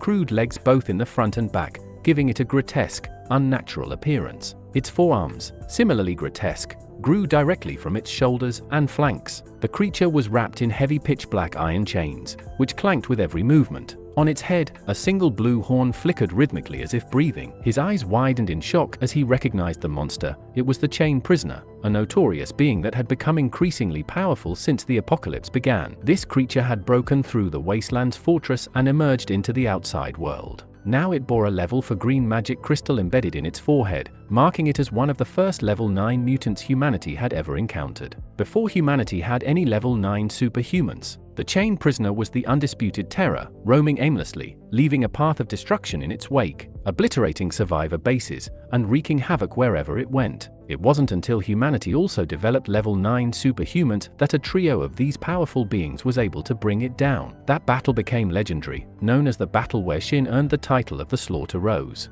The enormity of the situation now before Zhong was clear. This was a confrontation with a creature that had once been a symbol of unparalleled terror. Zhong assessed his own capabilities. Thanks to the evolution medicine and crocodile meat, he was much stronger than the average level 1 evolved. His expertise and knowledge of the apocalypse allowed him to handle level 2 mutants with relative ease. However, facing a rank 4 monster like the Chain Prisoner would be suicidal, so he decided against engaging it directly. He swiftly moved between the two purple ants outside the candy store. With precise strikes, he tore through their bodies, retrieved the crystals embedded in their foreheads, and removed their sharpest toes. His primary focus now was to locate and seize the treasure monster with the coveted bag on its back. Jong kicked open the store's door with a single powerful blow. Inside, the scene was chaotic, littered with corpses that hinted at a fierce battle having taken place. At that moment, Jong realized he had lost contact with the two women. His radio emitted only static, heightening his sense of unease as he wondered what could have happened. Just then, a gunshot rang out from the back door. There, CEO Lee was commanding his troops,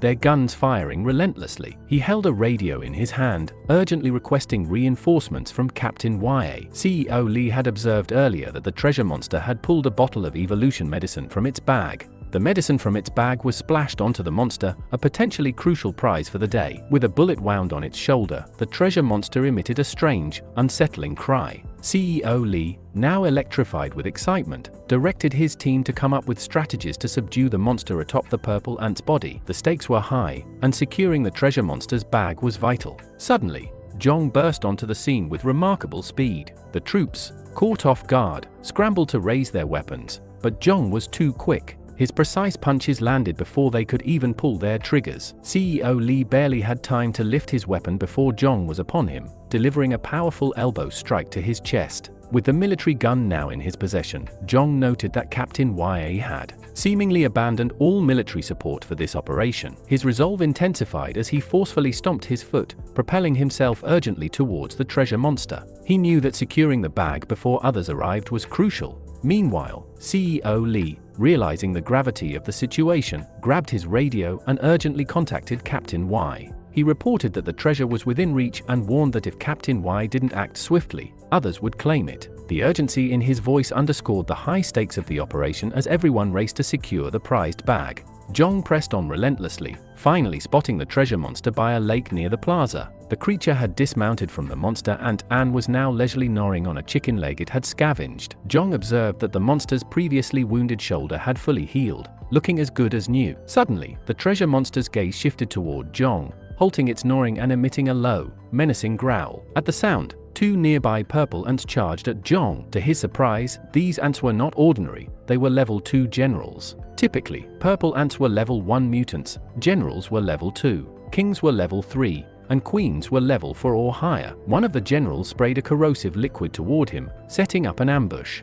Jong quickly ducked, narrowly avoiding the spray. The general then spread its transparent wings and began to lift off the ground. Anticipating its next move, Jong swiftly shifted his blade from his right hand to his left and executed a powerful slash. The blade sliced through the wings, severing them from the body. The general, thrown off balance by the strike, crashed to the ground, a torrent of greenish liquid spilling out. Seizing the opportunity, Jong drove his blade into the general's head, ensuring its death. He then extracted the crystal from its forehead. With the general dispatched, Jong glanced back at the treasure monster, still absorbed in its chicken leg. The creature remained oblivious to the unfolding battle, granting Jong a brief respite as he prepared for his next move. The treasure monster's chicken leg tumbled to the ground as it stared at Jong in disbelief. Panic overtook the creature, which frantically looked around and began to shriek loudly. Jong, focused on his plan, moved in with the intent to behead the monster and claim the yellowish gold bag for himself. Just as he was about to strike, the treasure monster reached into its bag and pulled out an item, hurling it toward Jong. Jong braced for an attack, but as the item neared, he realized it was a scroll. He caught it with his free hand and unrolled it, discovering it was a beginner summon spell. Jong was pleasantly surprised. Such a skill scroll, especially a well-known summoning skill, was a rare find in the apocalypse. Without hesitation, Jong gripped the scroll tightly and prepared to learn its secrets. The treasure monster watched in stunned silence as Jong's actions rendered its previous efforts futile. In a desperate move, the treasure monster tossed another scroll toward Jong. This one was a promotion scroll, an item Jong had paid dearly for in his past life, now discarded as though worthless. His interest in these items grew. He asked the treasure monster if it had any more valuable items, or else he would proceed to kill it. Faced with Jong's threat, the monster quickly produced two more items. One appeared to be level 1 evolution medicine, and the other was a profession certificate. Jong opened the certificate and was astonished to find it read, "Congratulations, you have obtained the profession of gardener." The absurdity of the situation left Jong speechless. What was once a highly sought-after item now seemed almost inconsequential, yet he couldn't help but appreciate the unexpected windfall. With these new developments, Jong was both intrigued and determined to continue his pursuit of the treasure monster, eager to see what else it might have to offer. A gunshot rang out, drawing attention. Shirao, intrigued, asked Mo about the type of gun she was using and how it managed to hurt the monster. Chung, observing her enjoyment in the fight, finally understood why Mo had left the team for a while. The precise shot had struck the zombie ape's right knee, tearing through the grey skin and exposing the blackened kneecap underneath. The teammates looked on in astonishment, shifting their gaze between the injured zombie ape and the rifle in Mo's hands. Jong had provided Mo with evolution medicine bullets and this powerful weapon. Despite her impressive contributions, Mo felt that such an expensive reward was more than she deserved. Jong was the one she believed truly earned it. She explained to her teammates that some things were beyond imagination and almost mythical. She promised to reveal more about her newfound strength and the origin of her weapons if they survived the encounter. The formidable power of her gun had forced the zombie ape to pause, lowering its head to inspect the wound. A furious roar directed at Mo,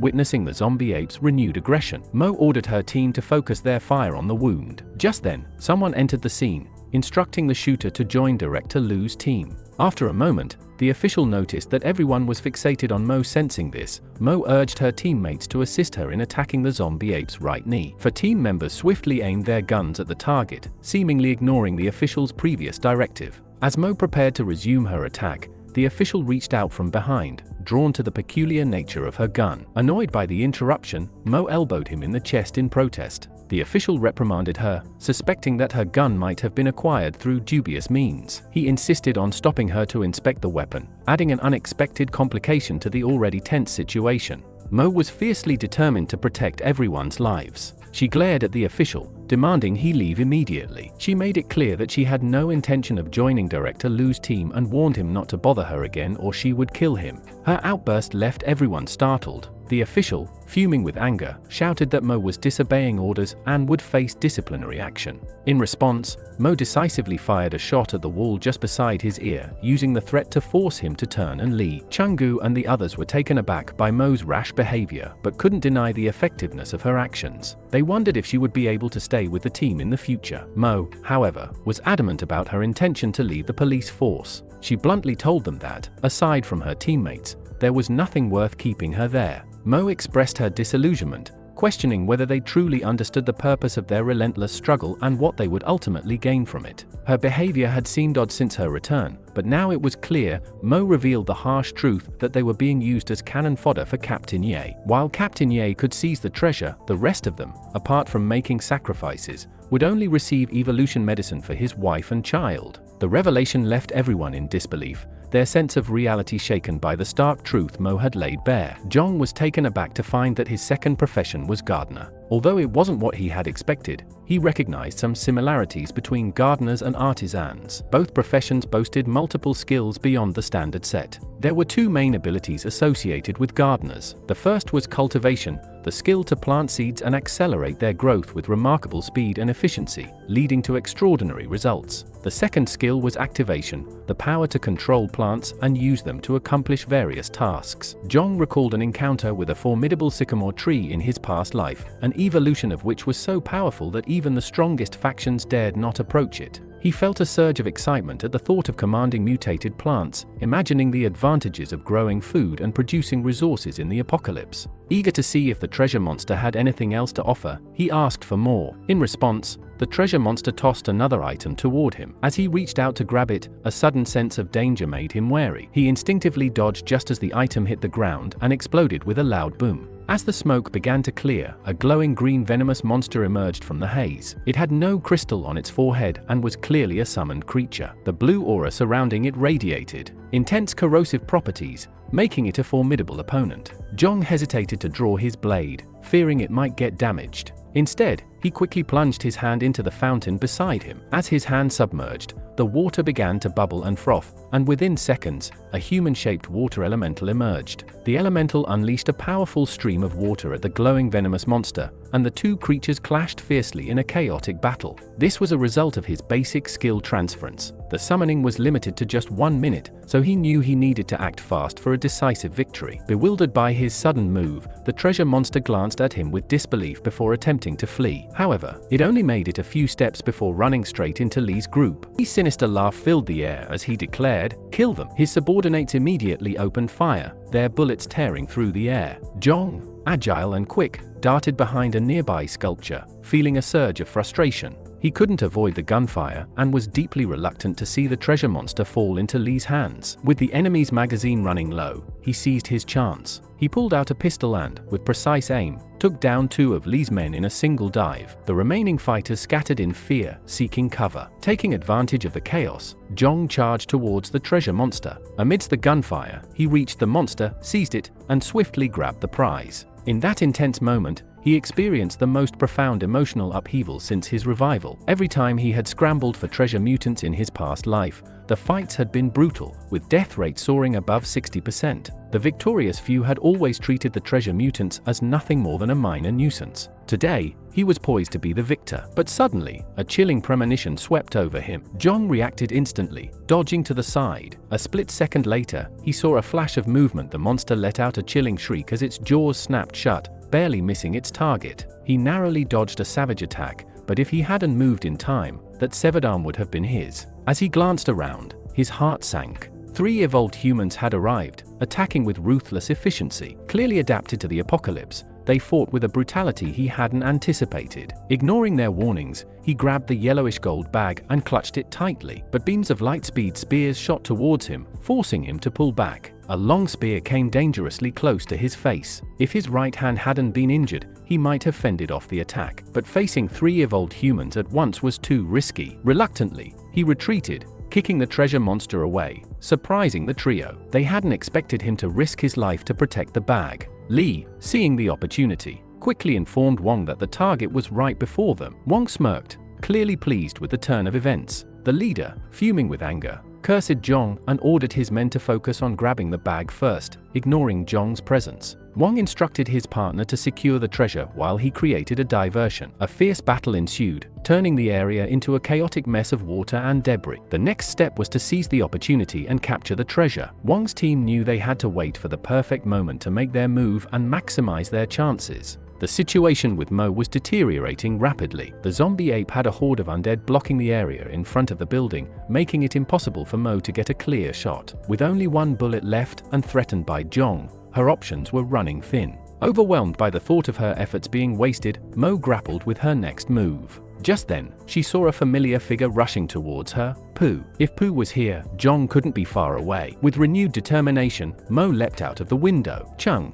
unable to stop her, could only watch in alarm as she made her daring escape. The reunion between Mo and Pooh was filled with relief and emotion. Before they could fully exchange words, a deafening roar drew their attention. Atop a skyscraper, a monstrous fish face emerged, the chained prisoner. The sight was both horrifying and awe-inspiring, a grim reminder of the chaos about to unfold. Seeing Mo leap out of the window with such resolve, Chung was left puzzled. Changong and Sho exchanged determined glances before immediately jumping down to follow her. Chung and Zay were left frozen, their thoughts racing. Just then, footsteps echoed from outside the door. The secretary, who had previously fled in panic, had returned with reinforcements in search of Mo. Both Chung and Zay argued that these soldiers would be far more useful in the battle rather than turning against their own. Determined to retrieve Mo, Chung decided to follow the path the others had taken. Sil admired Cha and his determination but longed to join them. Her thoughts were with her husband, waiting for their reunion. Realizing their situations were different, she reluctantly stayed behind. Meanwhile, the towering and terrifying chain prisoner loomed ominously atop the high-rise. Pooh informed Mo that the last time she saw Jong was near that monster. Mo's face tightened with concern, resolute in her desire to find him, hoping he was unharmed. The sight of the monster was formidable, but Pooh pulled Mo's hand, urging her to focus on rescuing Ling, who was in immediate danger. While Mo was deeply concerned about Jong's situation, Pooh assessed the situation and concluded that Jong was likely searching for something rather than provoking the monster. She suggested focusing on rescuing Ling first and then returning to find Jong. Mo, though still worried, gritted her teeth and agreed. Just then, Chang'ong, Shou, and Chang arrived. Having followed Mo's lead, they recognized the urgency and understood the need to act swiftly. Mo's eyes brightened at their arrival. With skilled warriors by her side, she felt confident they could make a difference. She instructed Pu to lead the way and emphasized the need to rescue Ling first. Meanwhile, Ling was in dire straits, surrounded by the mangled remains of her fallen foes. She panted heavily, a painful wound bleeding on her chest. She wiped the blood from her mouth, reflecting on the brutal reality of combat. The thug boss, nursing his injured arm, sneered and ordered his men to target her legs, intent on incapacitating her even if it meant leaving her crippled. The thugs, now intent on killing, raised their guns and prepared to open fire. In a desperate bid for survival, Ling used her whip to shield herself with the body of one of the attackers. Just as the situation seemed dire, a voice cut through the chaos. Mo and her team charged in, driving the thugs back. The boss, confused and alarmed by the sudden intervention, demanded to know who they were. Before he could react further, Mo arrived, her fury evident. She landed a powerful punch, knocking him out before he could fully comprehend the threat. Mo and her team quickly took control of the situation, rescuing Ling from the brink of disaster. Zhong observed the clash between the two formidable forces with detached calm. The man before him, already an imposing figure, seemed to grow even more powerful with each vigorous movement. His eyes narrowed. This was no ordinary opponent. This individual belonged to a rare and formidable profession known for its incredible strength. In his past life, Chong Mao had been part of such a specialized group. These three adversaries, who had faced and survived level 1 monsters, had now encountered level 3 threats, making them a significant challenge for him. Their luck had been extraordinary, propelling them from ordinary level 1 evolved humans to powerful figures facing high-level threats. His thoughts were interrupted by the sudden appearance of soldiers, including a level 2 evolved human, a rare sight that surprised him. Although he was accustomed to seeing such caliber in a professional capacity, the timing was notable. A twinge of envy flickered within him. Despite being a reincarnator, he remained only a level 1 evolved human. The presence of level 2 evolved humans and the extraordinary abilities of his opponents made him re-evaluate his strategy. The situation was more complex than he had anticipated, and he needed to adapt quickly to survive and possibly turn the tide in his favor. Wong, despite acquiring a level 2 wheel, was frustrated by the lack of level 2 mutated monsters available to fight. Even if such monsters were present, he questioned whether he could defeat them effectively. This uncertainty weighed heavily on him. Meanwhile, Chong Mao relentlessly attacked Wong, with a combination of precision and ruthless moves. As a girl unleashed a beam of light from her hand, Wong instinctively recognized the threat. Faced with simultaneous attacks, Wong was forced to confront his dire situation. Faced with a difficult choice, Wong decided to endure a wound from Chong Mao's assault rather than risk a more severe injury from the incoming light beam. His quick reflexes minimized the severity of the wound, but it still caused him significant pain. The unexpected outcome momentarily threw Chong Mao off balance. Seizing the opportunity, Wong clenched his fist and delivered a powerful punch that sent Chong Mao crashing through the air. Enraged, the leader prepared to confront the attackers directly. His voice rang out, declaring that the attackers had brought their misfortune upon themselves by coming there. With a swift motion, Wong discarded the long spear, which whistled through the air with deadly precision. The spear flew towards the girl who had unleashed the dangerous beam of light. Despite her best efforts to evade it, the spear struck her left chest with brutal force, leaving her incapacitated and bleeding. Wong's ruthless efficiency highlighted the grim reality of their situation. There was no room for mercy in this high-stakes battle. As Wong prepared to confront the struggling leader, he suddenly noticed a change in the situation amidst the chaos. Seizing the opportunity, he dashed for it, clutching the bag tightly. Wong's expression shifted from focus to annoyance as he saw Zhong trying to escape. With a mix of irritation and grudging respect, Wong acknowledged Zhong's skill in evading the others and issued a challenge. As Wong sprinted away, he pondered how he might lose Zhong, who was hot on his heels. The ground suddenly rumbled beneath him, causing Zhong to glance up in surprise. To his dismay, he realized he had run straight into the chained prisoner's territory. The dense smoke billowing from the massive creature created an obscuring haze. With a determined grin, Zhong plunged into the smoke, hoping to use it as cover. Wong, unfazed, followed him into the swirling mist without hesitation. In the obscured battlefield, Zhong tried to gauge Wong's strength, feeling the pressure of facing a level 2 evolved human. Despite his best efforts, his blade only managed to graze Wong's clothing. Wong's nimble dodging had prevented any serious injury. Frustrated by the ineffective attack, Wong glanced down at his torn clothes. Decisively, he ripped the fabric further, revealing a fierce transformation. On Wong's robust chest was a striking tattoo of a black skull, marking him as a formidable level 2 evolved human. The sight of the tattoo, known as the Black Spirit Soul Devourer, confirmed Zhong's realization of Wong's enhanced abilities. This revelation underscored the gravity of their confrontation and the sheer power Wong wielded.